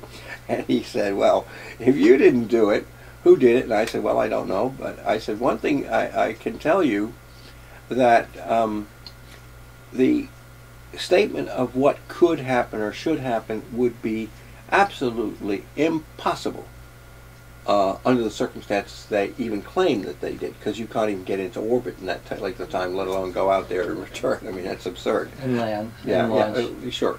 And I said all of these things. I said, but the thing is, you ought to be able to characterize that in a way in which people can get it. He said, I'm leaving that to you. Characterize the whole Apollo and Gemini in one word. And I thought about it for a split second, and then I said, moondoggle. And in other words, taking boondoggle and putting moon. And he said, may I, you know, use that? And I said, yeah, but just don't apply my name to it. And I did. I remember talking to you about that. Yes. at a certain point. And then somebody, you said, wrote an article with that title or something. Yeah, wagging the moondoggle, or. But you mentioned that you spoke to some colleagues at NASA, and they claimed too that they didn't believe it, but they can't talk about it. That's right, they did. They dummied up, and I knew that certain people in the Mars program had dummied up about certain things there, the terraforming and so on and so forth. They knew it was a piece of nonsense. But I guess when I was out in Pasadena, one of the things I remember saying, I shouldn't have said anything because I always got in trouble every time I opened my mouth, but I thought, well, I have the freedom of being a musician and away from things. I've never taken a penny for anything I've ever done academically, and that includes tutoring kids and stuff at the university over here, because I guest lectured in 5 different departments over there. I think that's something of a record, although I didn't mean it to be that. I just was filling a need. But anyway, I remember in that regard saying to a collection of them out there, I thought of them as the Pasadena Preppies. Now that wasn't very nice. That's the way I tended to think of them. And I said, we all know that pigs can't fly, but pork barrels can. Yeah. And that sort of did the rounds, the fact that I had said that. And so when one of the auditors for NASA was going over what it was that I saved of the government's money and all of that kind of stuff connected with these phony projects, he said something about, you know, the amounts of money that were involved. And I said, look, I just did what any responsible science person would do. I called attention to the fact that this was not tenable, it was not possible, so why even bother with it? And certainly why generate false stories concerning it. And so... Can I ask you what you what your role with NASA, what your projects were, and what your accomplishments were there? And because I find that incredibly fascinating, especially your contribution with this Cydonia region. Well, I did do an awful lot of, how does one put it, probing into what possibilities there would be, but I definitely had some targets in mind, and one of them was the Cydonian region, wherein I said that certain things would be found. And I knew where one of them would have to be found if one started in the right place to roll the camera, so to speak. Right. And I said the particular picture that I want to have you be as close to 90 to the ground as possible. And it turned out that it was 89, which is pretty damn good. Because there's pitch and yaw on every sea, and that includes the cosmic one as well. Right. But I wanted to be able to see in the top end of the frame, and by the way, that's with the fact that you do want to have a starting point from which to then develop your and coordinate your calculations against the zigzag aspect of the original cameras, because they had this back and forth thing that later the slant cuts that were made did not follow, and that had to be too much with computer development. I prefer the frame by frame thing, much prefer it. But the point was that I had said that in this particular case there will be a five-sided pyramid facing north, and there will be a face up in this corner, and the five-sided pyramid will be here, and then the face is in this corner, and then you go down here and there'll be a breast-shaped mound. There's another one over here, but the important point is you will have a perfect gamma form, or an L upside down L, for example, and backward. And it should be parallel to the frame. It should be parallel to the frame. Now, they thought I was crackers. They thought it couldn't be done. I said, well, if you just follow what I'm telling you, it will be. And they said, well, what's the point reference for the pyramid? I said, it's 40.87 north. And they said, but how could you possibly know that? And I said, well, again, I'm going to answer you the same way I've answered students at the university when they've said, how is it that shamans, or in this case, Amanamas, could determine these things? And I said, well, you know, shamans may need glasses, but they don't need telescopes. And I said, it's one of these things wherein you get the transmission, and if you have faith in the fact that there is a channel or a conduit or whatever is the dialogue that seemingly describes this, although nothing is quite adequate to the experience itself, I said, then you trust what you're getting. Now, 40.87, all you have to do is multiply that times the 100, which is in the Greek scale, and it's 40.87. Okay, so if it's 5 north, then the 5 times the 40.87 is 20,435, which is exactly the combination of 5,820 miles for the distance of Phobos to the center of Mars, and Deimos at 14,615 miles. And it's absolutely, that is the case. Well, they wanted to know, well, did I have anything in publication that said that? And I said, well, not that I've taken credit for, but actually there's a statistical box in the Britannica that runs from, I think, 66 to 73. 67 to 73. Oh, is that what it is? Yeah.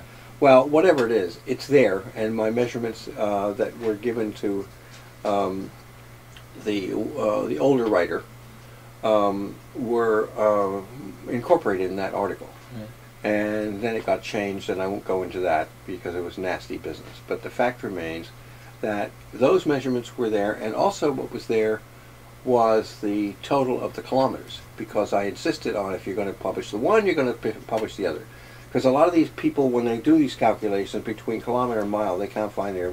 It's a good thing that they have something there to calculate it for them, because I think they couldn't find their way to Grandma's house unless they could smell the cookies in the window or something. I mean, it's just... I mean, the GPS is great stuff, yeah. but it had to start with something else. Right. And so that's where I was with that. And I said that it will be at this distance because the fact is that the kilometer distance is 32886. Now, if you were enterprising enough to do the Homeric thing, you would take the 32886 and take away the 2435, and what would you have? You'd have 12,451. Well, that's exactly half of 24,902, which is the equatorial circumference of Earth. Wow. I waited for years for somebody to find that on their own, and I've been disappointed ever since. Yeah. Nobody has even thought about it, and I think that's tragic. And you actually traveled around the Earth under orders of General LeMay to prove the circumference of the ancient measures. Yes, I did. With a couple of top-notch surveyors. Yeah. And now let's get to the pyramids. And they were career military guys, by the way. I wasn't. Okay, and bring us to the newest pyramid. The largest pyramid on Earth was recently found, I think, in 2012. Well, I don't know that much about that one. I've just read a couple of things that you provided me with, but I did not get anything on that particular thing. The only thing I spotted that would relate to what I've done, and was always looking for where it might be, was the one where they mentioned having a ceramic which was 800 kilograms. Right. Well, now, that's a pretty fair piece of weight to deal with. You didn't just get that and put it on your back and walk in with it. And this is the area that was carbon dated about 10 to 12,000 years ago. Whatever it is. Well, the 25,000 year was the Bosnian pyramid, right? Whatever it is, I have to still. I think they called it K2 monument. It's a high focus piece. Yeah. But what I really want to know is it 800 or is it 812 or is it 749 or something? You know, I want to know exactly, because if it is 800, then it is the Omega kilogram piece that I had received information on as a young person. Fascinating. And it may be. Now, as far as the Göbekli Tepe, as I said, I've already told you that. It's the one which is called, in Greek, the name of it really is Sling of Seven Stars. Sling of the Seven Stars. Now, the fact remains that there are totemic annals with that, but there's also a location with the original calculation. Right. And that location is dead on the mark. Absolutely, clearly dead on the mark. The problem is that we don't know where that mark is. Because we are looking at, in all these ancient sites, we're looking at Greenwich as the 0 point, or if you will, the point where east meets west, and you know, meridian. Meridian, the prime meridian, and of course, that is not the case. The prime meridian, and probably going back to Paleolithic times, I wouldn't be a bit surprised at that at all. Certainly would affect the reading that they gave these other sites that have been decidedly Upper Paleolithic. So I think they're unitized to the degree that the Neolithic sites are, and more so. But in any event, what I would say about that is that what gives it away is there's a particular town in England which is exactly 1 degree east from the I'll state it the other way around. Greenwich is east of the place it should be in terms of wherein it had to be. But if the good king and his horse had managed to go 1 full degree to this little tiny town, I think the official census back in 2011 or something like that was, or whatever it was something like 727 people. But there is a notable person, and more than one actually, but very notable to most people, who comes from there, and that little town. And that town is called Nettlebed. Nettlebed. And nobody really knows the origin of how in that name came to be. Mm-hmm. Well, if you knew its function in the early times, you would know that it was cited by the Greeks as Clinide Kline, which is directly nettle bed. Uh-huh. And the thing about that is that's the prime meridian. And it has certain features to it that would have, I think, excited the Toms, Alexander and our Sandy Tom and his son, if they had gotten over there to really look at the situation over. I tried to encourage them several times, but they already had things on their agenda, and besides, you know, there are academic avenues that one normally encounters in these things in terms of who wants what and you're on a list kind of thing. So Nettlebed didn't seem very important. But one notable who comes from there is very well known, Ian Fleming. Mm-hmm. You know, I think that down the road he might be contacted and asked if he wants to look into this because he's a good investigator. Of course, he'd probably be unwilling to do that because it's like the home ground. And what do you mean? You mean I've been here since the Upper Paleolithic? Well, anyway, no, I don't know how he'll view it. But I think that what's interesting about it is that it also ties together with a little tiny mountain, which is actually an oversized hill. You would pile 3 on top of each other and then have 183 feet to go, or roughly that, in the height of Mount Washington at 6,288. Because the hill is 2035 and pocket change, although the reportage I think says 2034. Now I went over there to measure it, and this was something that LeMay did not ask me to do, but we're going to deal with that first. I was already with having done Teotihuacan, so and I was awaiting something else, but I was at a little base up in North Yorkshire, amongst Baltimore by name, and there was a wing commander there amongst the British. That's like a bird colonel for us, you know, in terms of the American forces. And I, you know, I had good relations with the guy, so I asked him. I said, "Can you get some aerials for me of the Isle of Man?" And he said, "What are you up to?" And I said, "No good, of course, but I want to know if I can get a position for Snæfell. It's a mountain that actually has an Icelandic name to it, and there's a mountain in Iceland that has that addition, that same name." But I said it was known sort of to the residents as Harmony Hill, and there's a charming story behind that whole thing. But in any event, which again my Irish nanny told me, which is one of the things I go back to. Anyway, this is where the Manx cat has the short tail and so on and so forth. I won't go into the story, but it kind of catches the mind of a young person when they come up with stuff like that. So anyway, and again, it's where a legend actually means something. Yes. Like, you know, here in the Northeast, for example, some of the Western archaeologists and anthropologists were laughing at the fact, well, how can you believe anything that the Eastern Indians say when they have some guy, Glooskap, paddling around in a stone canoe? And I said, well, yeah, but a stone canoe would sink, right? And they said, yeah, that's why we're laughing. And I said, yeah, but where do the oars come to make the steel ships that go just fine across the ocean? You know, don't be so quick to judge. Anyway, I said that it was interesting because this little mountain, as it turns out, was a high focal point which had to be looked at in the correct reading of the difference between where Greenwich is and where the prime meridian was, which is 1 full degree over, and that's that little tiny town that nobody ever heard of unless they lived there.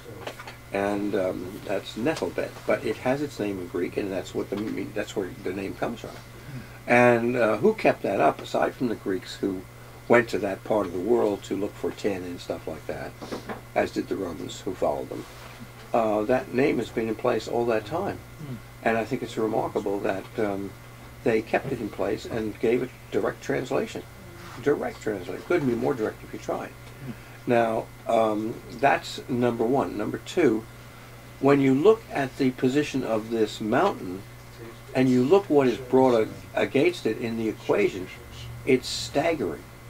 Because it means even the smallest detail, if it fit the mode of telling you something about where you were and where positions were necessary to record because of the fact that they were special in themselves, then you say, well, then they had to know the globe entire. It's that strikes you, that makes you realize this whole latitude, longitude thing is up in smoke, because obviously they do. And it's we who turn around and say, no, they didn't. And we do a lot of this based on the fact that we're still using Greenwich as the point to make the reckoning, and that's not what should happen, any more than it should for Göbekli Tepe. It is not the degree, it's not where they say it is, it's 1 degree over from where they say it is. Now, I saw this thing in its entirety in the equation, replete with the totemic animals in place, when I was just a child. I drew it up, and eventually we will put that up on the website. I'm not prepared to do it right now because I think the Greek has to be explained in fuller detail. But it's there, and it's every bit as important as anything else that has come our way, because it is a site which I think comments on the atamota aspect of what I found as a child. Because I was guided, and I told these scientists this back in '45. I said, you have the term atom from atomos, yes, you have that, meaning small particle, very small particle, but it also means in the context of indivisible. However, I disagreed with that, because I said it doesn't stop there. It's not that it's indivisible, it's not to be divided. Right. That's what I said. Now, my grandfather did not balk when I said that. He said, that's very interesting. What's on the other side of that? And I said, mota. But the word doesn't, it doesn't appear in Greek in any way. And he said, no, but it does in Semitic. Mot does in one form or another, and it means death. So atom, in a sense, would mean life, and mota, death. Well, there's a reciprocal resonance there, isn't it? Yeah. So that encouraged me, because then I said to the scientists, all right, well, if both of them are 411 in Greek, in terms of the value of the letters, because that one has to follow the other, then there must be a square form of that, which relates to the very thing that we are making as an abuse of the light. And at first they rejected it. However, Robert Wood, I have to admit, did not. He said, it's a very compelling story you're telling, because I know that it falls within the concepted or conceived range, sorry for the improper word, the conceived range of the human voice, and therefore is it a cry for help. Very astute observation, very astute observation. And I was just so thrilled to hear this man of this incredible knowledge see that there was something there to pay attention to. And I just wish he had communicated that to Lawrence and Loomis. He did not. I learned about it later from Kosciuszko. He said, but he did tell me. It was 2 years later. He said, but he did tell me, and he said, I thought that child was almost like an oracle. I know he doesn't view himself that way, but he said, that's the way I thought of him. And he said, but whatever is oracular in his disclosures is really coming from outside of himself. Yeah. And all he wants to do is let the world use what there is of it to better the circumstances that we are in. And I can't imagine a better use. And he doesn't really want, he told Gestation, he said he doesn't want authorship of any of this. He just wants it to be recognized that it's there. And that's why he feels very strongly about denying, and he does that readily enough, that he has much to do anything with it, except he says, don't shoot the messenger. He's always saying that. And that's what he's up against. People quite prepared to shoot the messenger. Yeah, I know that for sure. Yeah, and you know that very well. You can relate to that just fine. Now, as far as Gestation is concerned, that's another history for another time, really. But I will say this much about the man.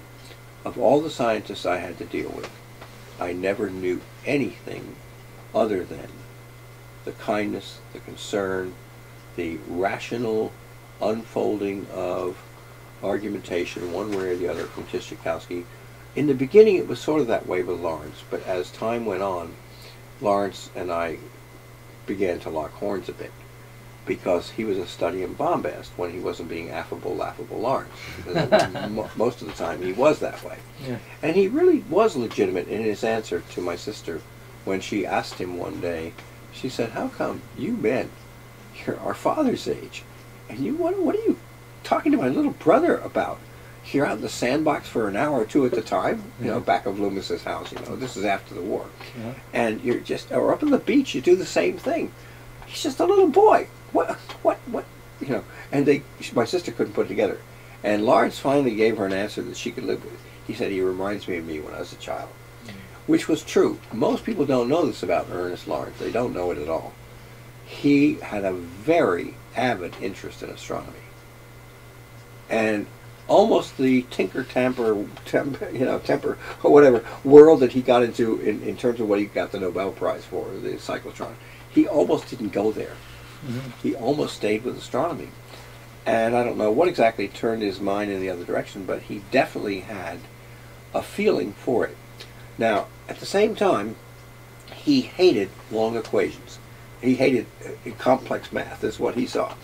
And when I came to him with the correct relationship between the images, which I had up there earlier, he sent me away. He said, it's too involved. I come back with something simpler. So I said, but Dr. Lawrence, it's third grade math.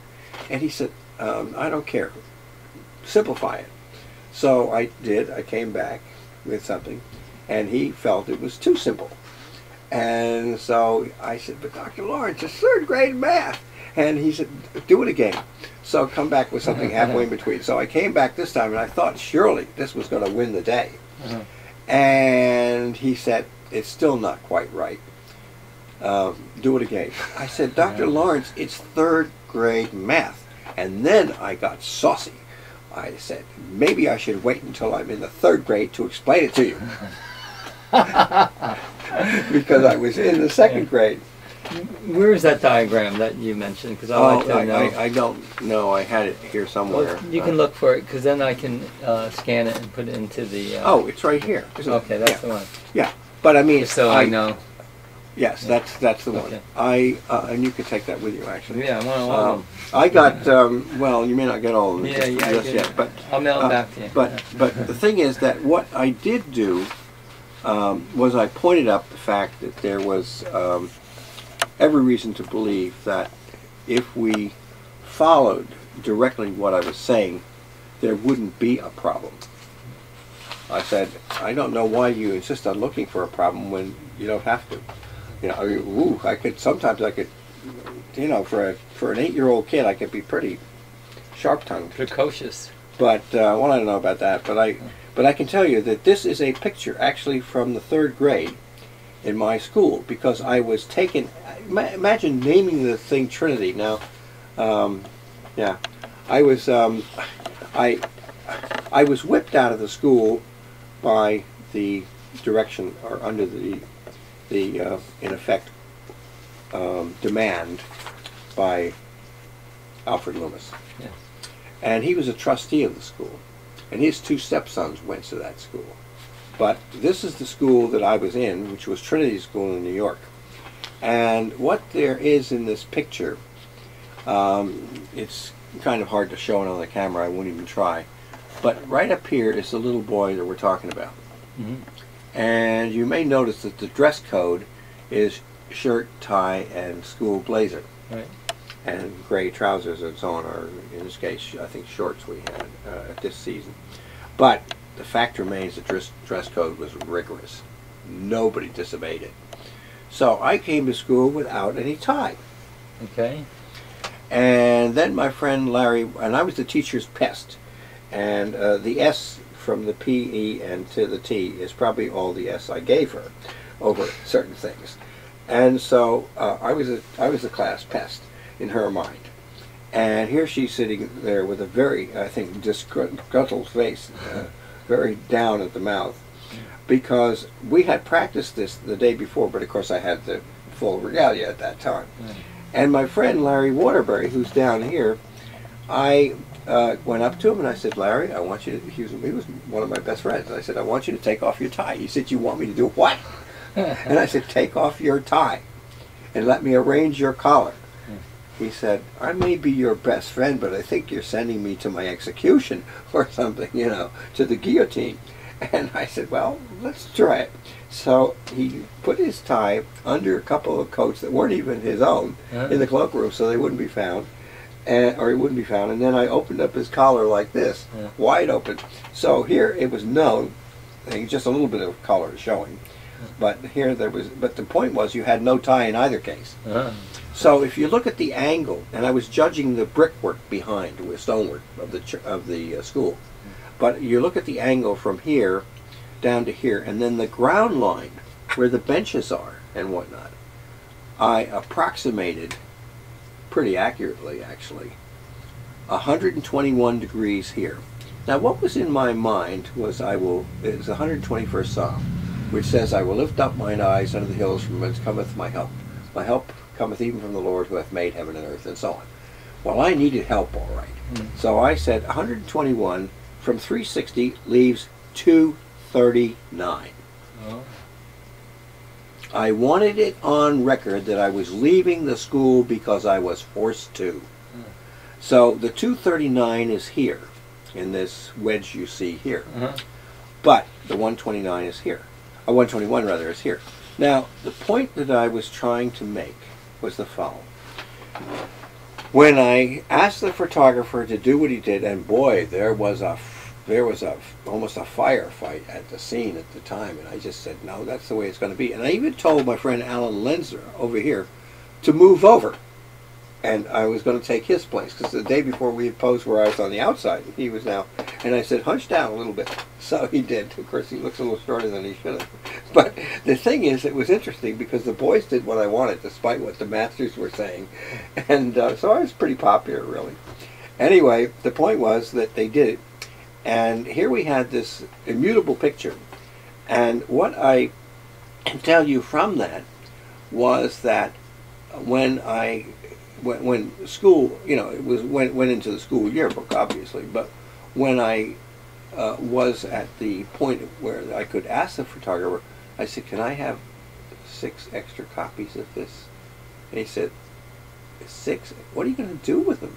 I said, that's for me to figure out, but the point is, can I have them? And what's the price? And he said, for you, nothing. So he gave me all 6.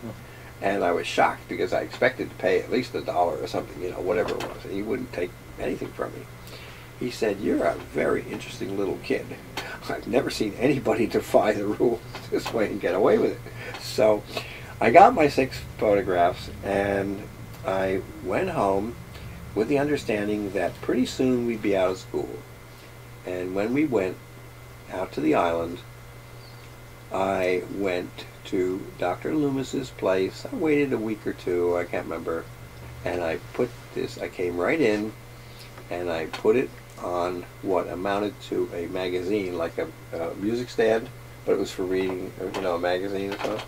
I put it right there and I turned right around and walked out without saying a word to Dr. Loomis. I mean, he was there, And he looked at me. He couldn't figure out, why didn't I greet him? Why didn't I do? I mean, I said hello to his second wife in the kitchen as I came through, because I came through the back door, knowing that I would surprise him because I'd come in from behind.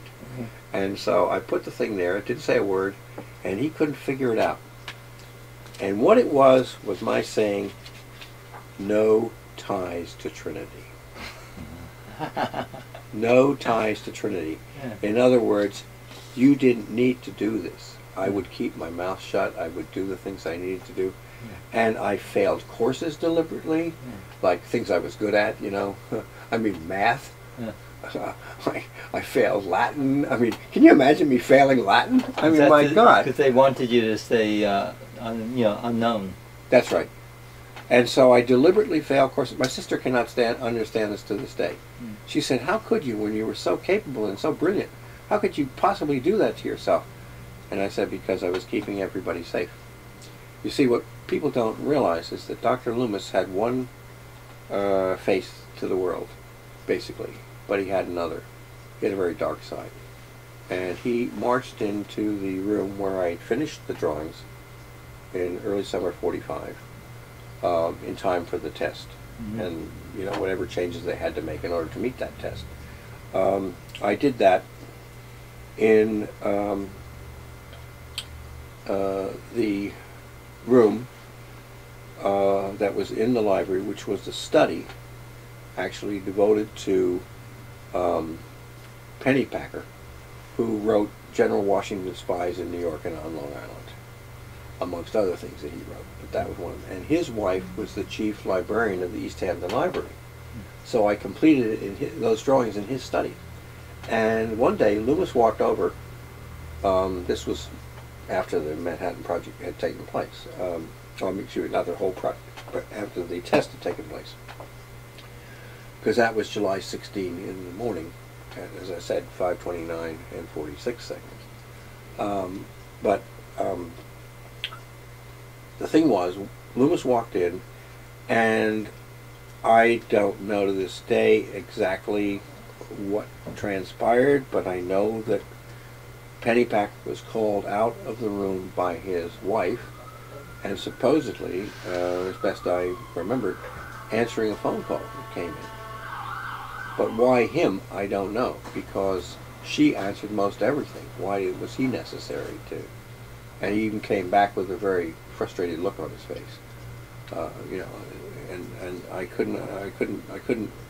shouldn't even mention it because I couldn't really remember what I thought about at the time, except Dr. Loomis at that point in time took the very magnifying glass that I had, that I did the work with, because I had to work with magnifying glass, and he put deep etched lines, scratched it out.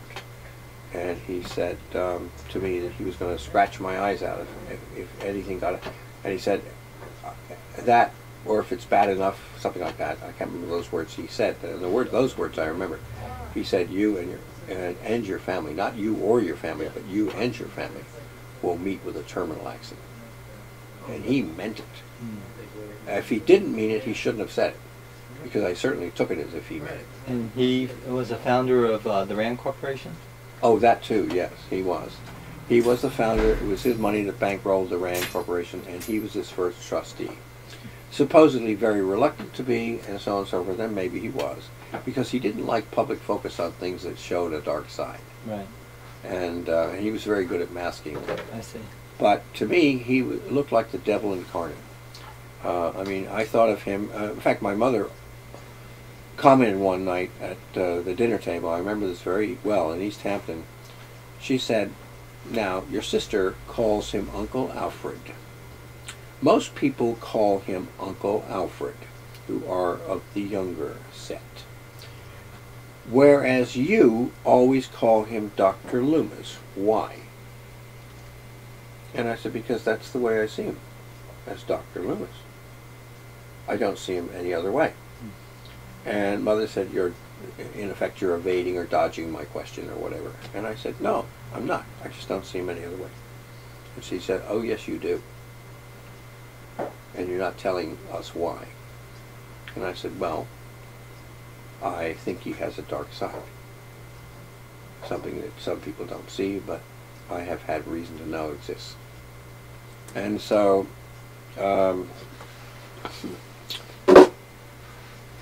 she persisted, and she said, well, I want you to call him Uncle Alfred. I said, Mother, if I were to call him anything, it would be Tio Diablo or Tio Mephisto, you know. Mephistopheles, in other words, Mephisto. And she said, I don't think that's funny. And I said, well, it may not be funny, but I can give you what you demand up to a point. But then, I'm sorry, you're my mother, I love you, but your friends are your friends, so you go ahead, have your friends. And years later, I was thinking about the fact that, you know, this NASA auditor I told you said I had saved all this money and so on and so forth. And he said, you have friends in high places. And I said, yes, but I have enemies across the hall. And that's exactly the way, and that comes from a deep resentment that I had for people who, you know, were wearing masks. Because that's a form of lying. That's a form of lying. And Loomis definitely wore masks. But, you know, I think somebody should have figured it out. In fact, many people did. Because he was married. He had a wife. And the thing was, she was aging. And he didn't care for that too much. There were problems with aging, as one knows. But he settled on the wife of a younger scientist that he had had at Tuxedo Park and whatnot. And even the second son of Mr. Hobart, who was a scientist in his own right, but he was interested in astronomy also as an amateur subject. And his wife was Minette. And of course, I thought of her, I'm not sure I should be saying this on camera, but I thought of her as Minette the Coquette. I did not particularly shine to her. But in any event, he goes after the second, he goes after her and ditches his wife, in effect, wants to put her in a sanitarium or some such place.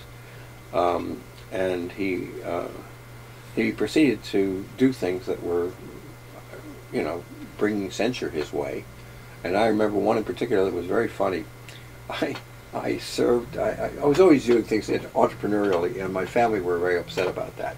Because in that community, you know, the rich kids weren't supposed to be doing things. Well, I had my own mowing machine, and I had my hedge cutting, and I had my gardening thing I did, and so on. And it was good because it allowed me to get around to see people, you know. And a lot of these people were very important people. Mm. So anyway, I was at the Maidstone Club, which is, you know, a very high pollutant membership thing and so on. But I was taking and opening cherry stones and little necks, you know, clams, for the residents and the members. And I was doing it for Mr. Warner, who had this fish concession at the Maidstone. Well, I came down there to work on them, and as I was working, I noticed something. I said, the beach umbrellas, some are facing in a way that's going to shield them from the sun, and the others are wide open to the sun because they've got this thing going right down in a colonnade, almost with military accuracy, so that you look down and all you saw was these beach umbrellas facing in toward each other. Mm. And right at the center was the lifeguard, so you could see all the way down. You could gun sight all the way down from the swimming pool. Well, I was mystified as to what would cause anybody to do that. Why would you not use the beach umbrella to guard against the sun? And so, well, Mr. Loomis and his new wife were expected. So down they came, and oh yes, they went down.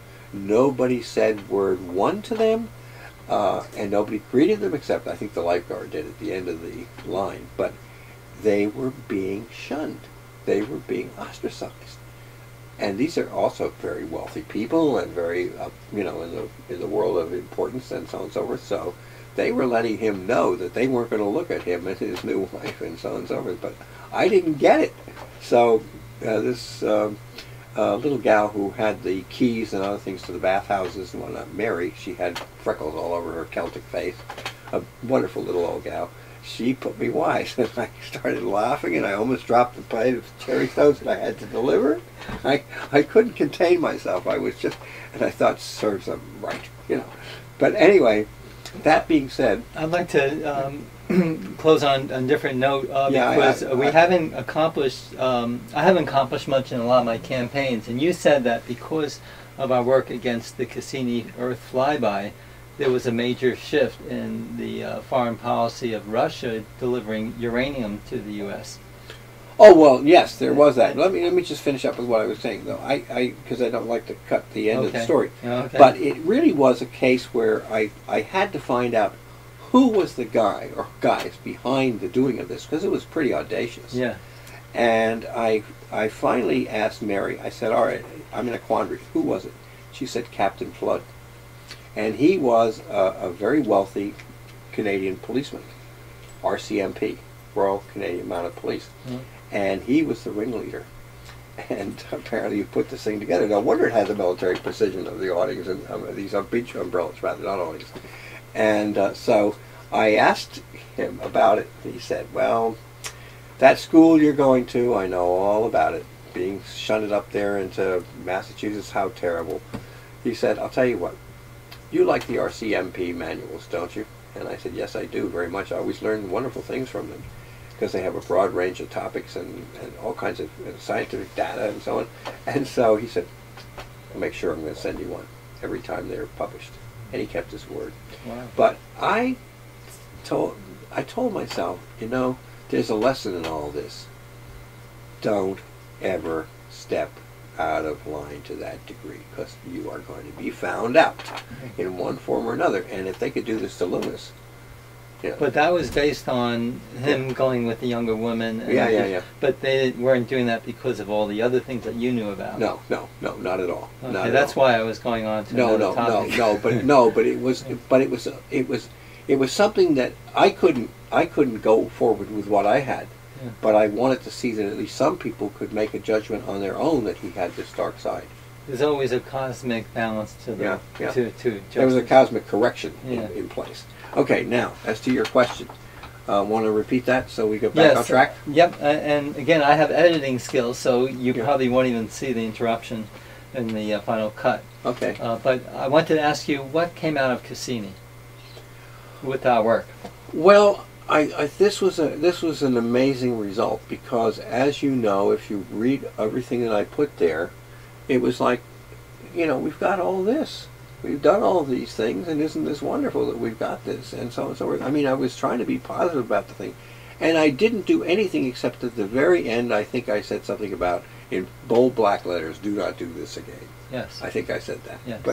But I know that what happened was the following, and I something did about in the face of God or the light. Oh yeah. Abuse. Yes. It was a slap in the face of God, as far as I was concerned, or whatever. It was abuse of the light and the whole 9 yards. And that's based on all the number systems and all that you learned from the languages. Yes, and since I had done things that reflected the good things NASA could do, because I mean, basically, we should have gotten in on the ground floor. We did, as a matter of fact. I remember we were still searching for a name for the agency, and I had suggested, facetiously, of course, the Rogers and Gordon Space Agency, and people looked at me.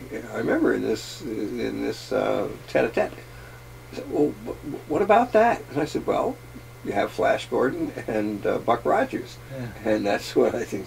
You know, and so I mean, I got my little innings on that one, but basically, I was upset because I saw that there was wrongful use of stuff, and then when you came with the Cassini.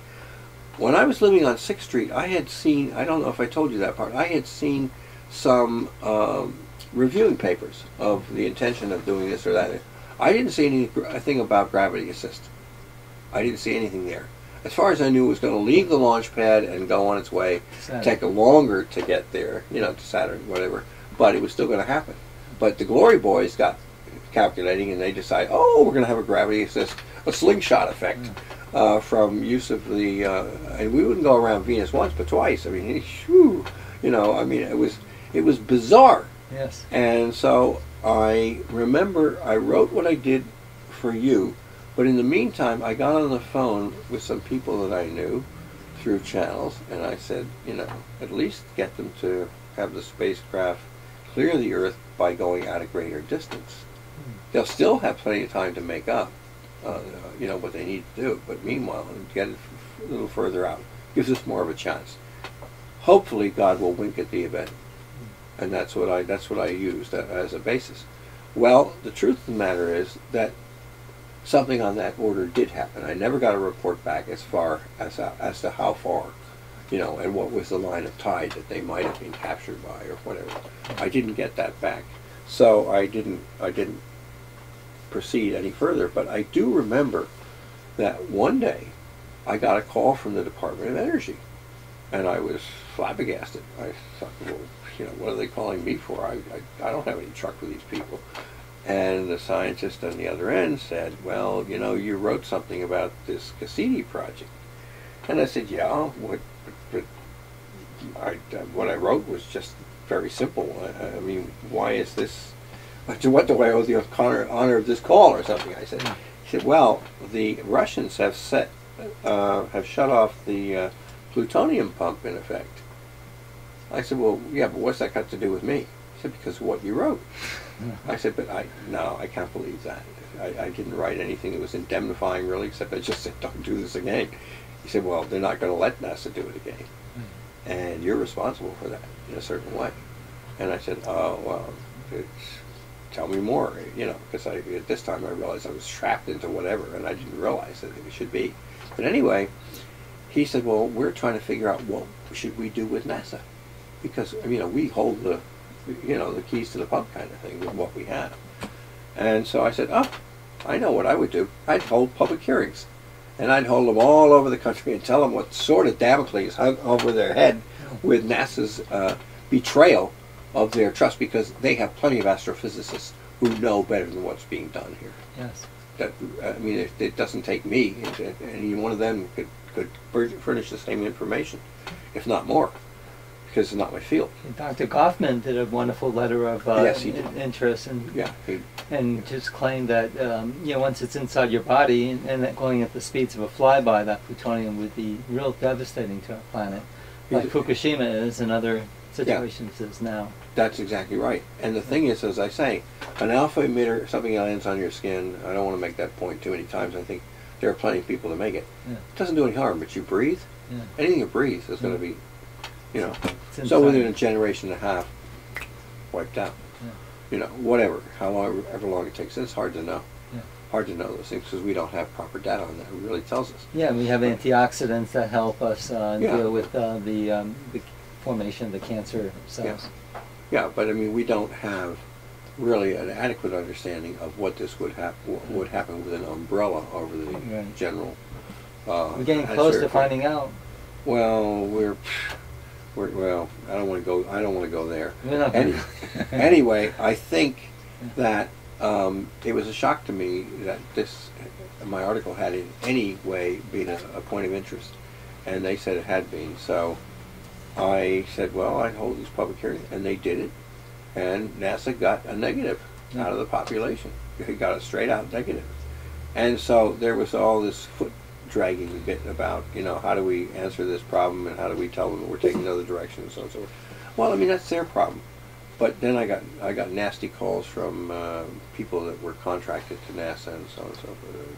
I don't want to even go there, but it was just like middle of the night stuff, and I didn't hear that either.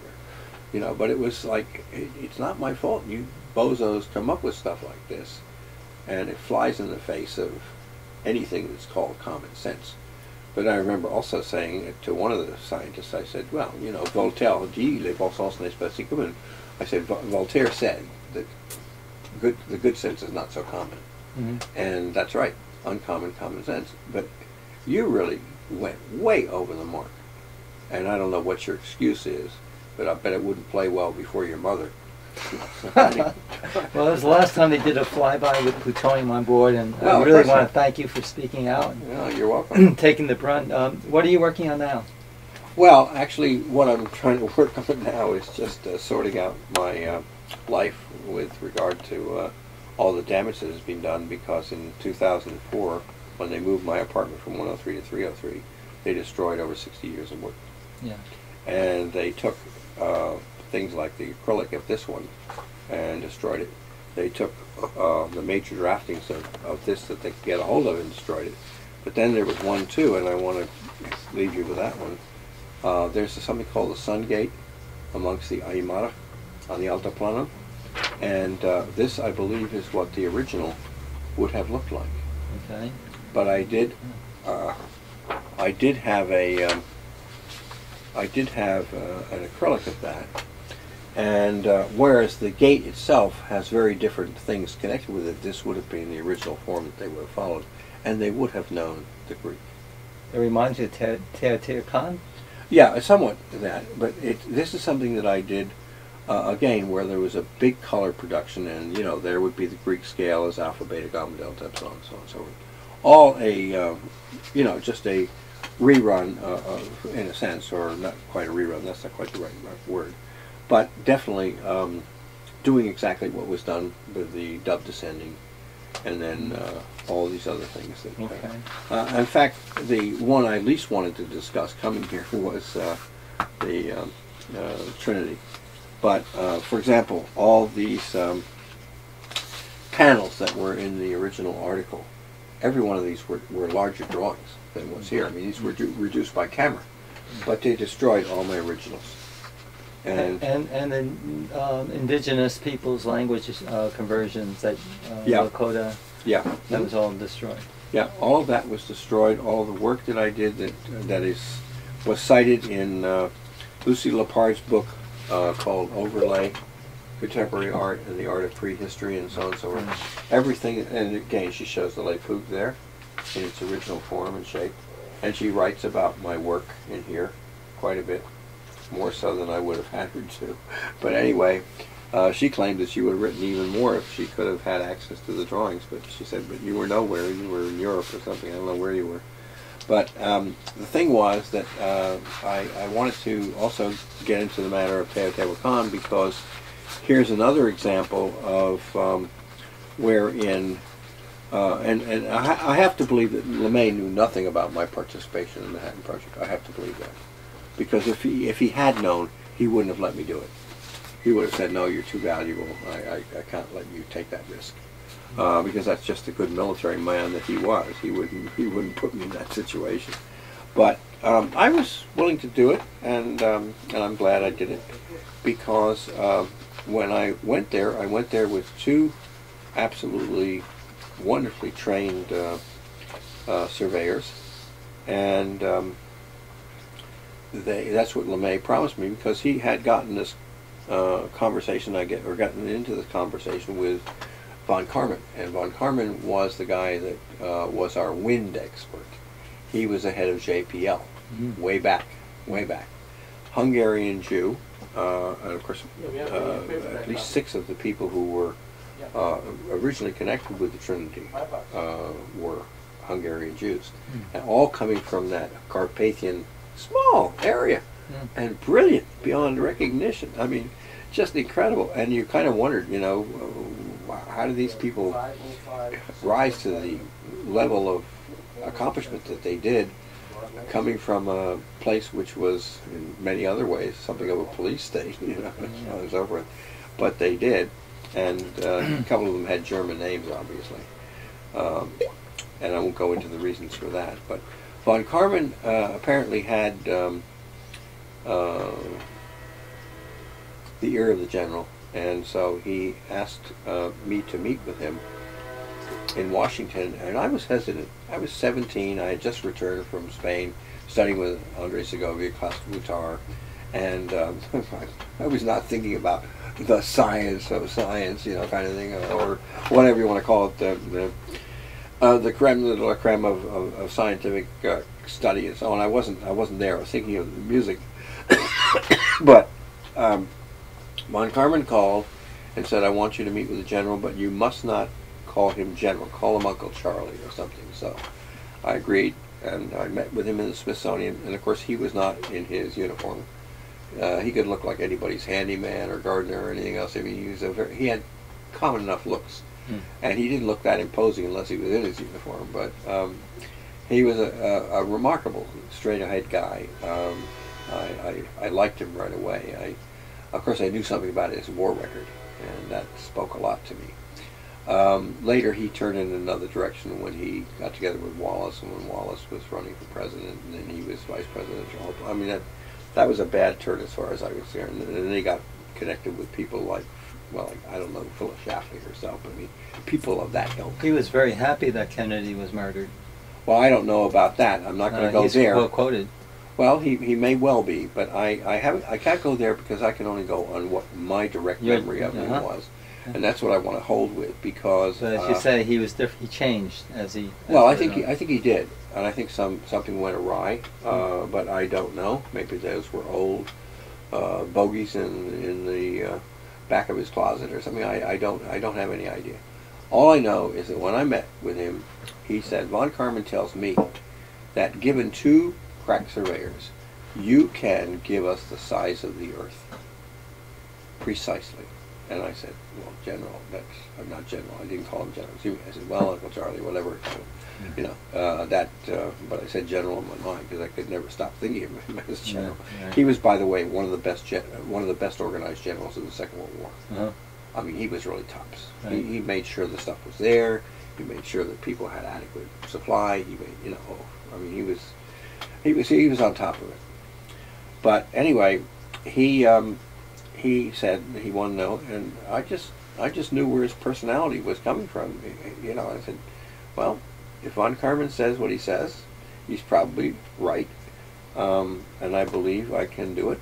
But it's more than just a belief. I know I can do it because the sources I have are the sources that go back deep into prehistory, in which there is no fault by virtue of anybody deliberately throwing anyone off track, because they didn't do that. They were concerned with the safety of the planet. He said, well, I'm concerned with the same thing, but he said, I want to know where to put the communication band. And so I took it on, and the first thing that we did was we did Teotihuacan. I could use the one with the calculations on it, but I would prefer not to, because it's smaller, number one. Number two, it's with, yeah, thank you. It's with some problem in the fact that it has not been with the color designates in place, and therefore it almost is senseless to look at it because you'd never figure out where they were. Okay. But the point is, it is the same image. And this is something, by the way, that would have been close to a scapula type thing that they would wear with the colors in place, you know, like the red, orange, yellow, green, blue, and so on. So this is just a black and white. But the main thing is that the measures tell the story.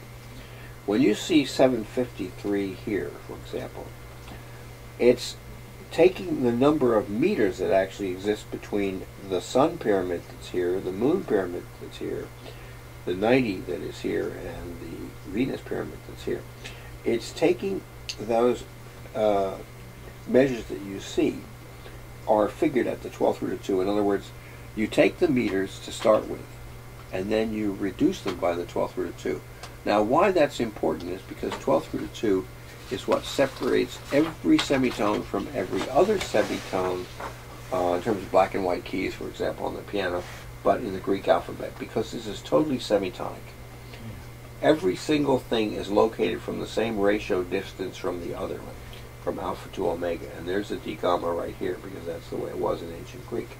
But every single thing is on that immutable rainbow order, which is right here along the top of this, and that's again from alpha to omega. And the point is that being the 12th root of 2, that means there's no shilly-shallying around. There's no way that that can be altered. There's no way that you can redirect. There's nothing to do but just follow it down. And so the measures are what they are. And the measures from the sun pyramid here, the moon pyramid here, down to this line, and then going across. Now, these are all sightline measures, the thing that make up this portion here. The actual straight ahead, or straightaway, total straightaway, is the only thing where there's an avenue that actually goes down, following from the midpoint of the moon pyramid. And the thing about that is that the name was heard by the Spanish, who almost had tin ears, in effect, because they called it Teotihuacan, and that's not correct. It's actually in the Greek, It's Teotihuacan. Now, if it's said that way, you can hear the Indianness of it, I think. Yeah, yes. Teotihuacan. It doesn't sound like Teotihuacan. Yeah. But it's the same thing with the so-called Anasazi. The Anasazi is what everybody says. The Navajo say that word all the time. And say now a lot of Navajos say that it's a Navajo word, when in point of fact it really isn't. It's Anasazi. But the minute it's said right, you can hear the Indianness of it in terms of the rhythm. Anasazi. And what that was it was a stand-in, and comes to the same number as Harmonia, because the Anasazi were the people of harmony, not enemies, which is what many Navajo were said to say of their people in the same areas as themselves. Remember, they were nomadic, and these other people were builders, and so there was a totally different life. But the Navajo that are really well known, not just well heeled, but very educated, know that that doesn't mean what people say it means. It doesn't mean enemy at all. It means the people who taught them everything they know, in effect. Wow. And therefore they were beholden. But in any event, what I'm saying is that Teotihuacan, with its measurements, gave us a preliminary statement, because it's actually a musical string going from here down to here, over to here, and up to here, and down over there, going across there. So it's a musical string of a length and a vibration thing. Now, the interesting thing is that the end numbers of these calculations that I'm holding in abeyance, those ending three of the last digits go to 24, which is the Hellenic alphabetic numbers, 25, which is the Germanic, and then there's the Hellenic, which is 25, and let me start again. The Futhark, or the Germanic, is on the outside. Then you have monkey in the middle, which is the Hellenic, and then you have the Semitic on the far side. And so what it says, in effect, that is, if 584 is in the middle in each case, which is why it has its name, Teotihuacan, or Teotihuacan, it's because it adds up to 1239. Now that's very interesting, because there's only one other linguistic unit that admits of this using the Greek letters, and that is the name of the sun, Ekike, the name of the moon, Ilargi, and then the name that comes down here, Artizar, but on either side, which is Venus, but on either side of that is Zinta Belar. And this name was what many people called it who knew who the engineers were. The engineers were Basques. Basques. Yes, and they were there well prior to the time of Christ. Now, the total of those indications of the sun, the moon, the, I'm not translating at the moment, Zinta Belar, and the Artizar, which is Venus, one has to come to an understanding. Why do they call it Zinta Belar? It's because Zinta Belar is meaning ribbon grass. Ribbon grass is a cattail reed, and that's what that looks like from the air, a cattail reed. And so it's a very specific term, and if you spell them out, they also come to 1239 exactly. Now, what is the other name that they used? And the Spaniards were very distressed by this. Nazarenes.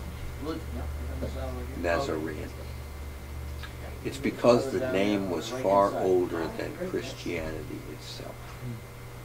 So that seemed to mean, to the Indians at least, and they were trying to communicate this to the Spaniards, that the man they called Jesus and the faith that they followed in his name was actually the name of a sect not a place name, that was engaged in the keeping of the sciences of the ancient world.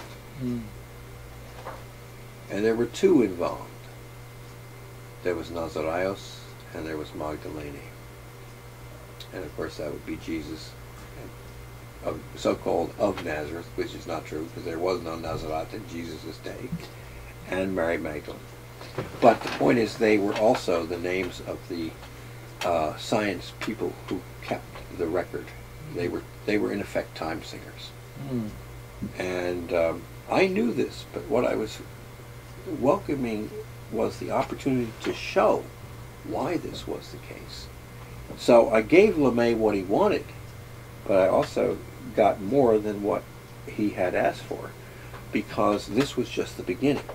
We then measured site after site after site, and of course I had the shamefacedness of having to go back to Giza, because I had made a mistake on the north face of all things to make a mistake on. I can't believe it, with the casings in place, the casing blocks in place.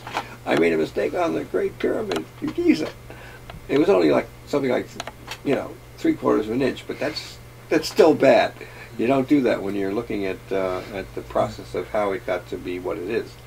But in any event, I had to go back. But in that, I can tell a story about myself very quickly. The two surveyors and I, we went back. We accomplished it in half the morning, less than half the morning.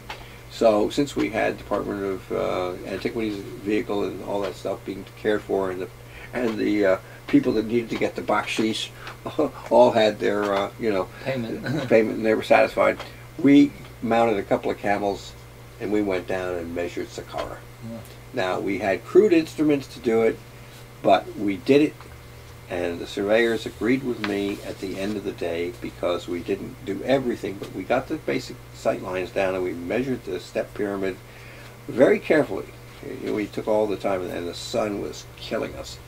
I don't know what it was doing for the camels, probably made them spit up, but in any event, it made us very uncomfortable.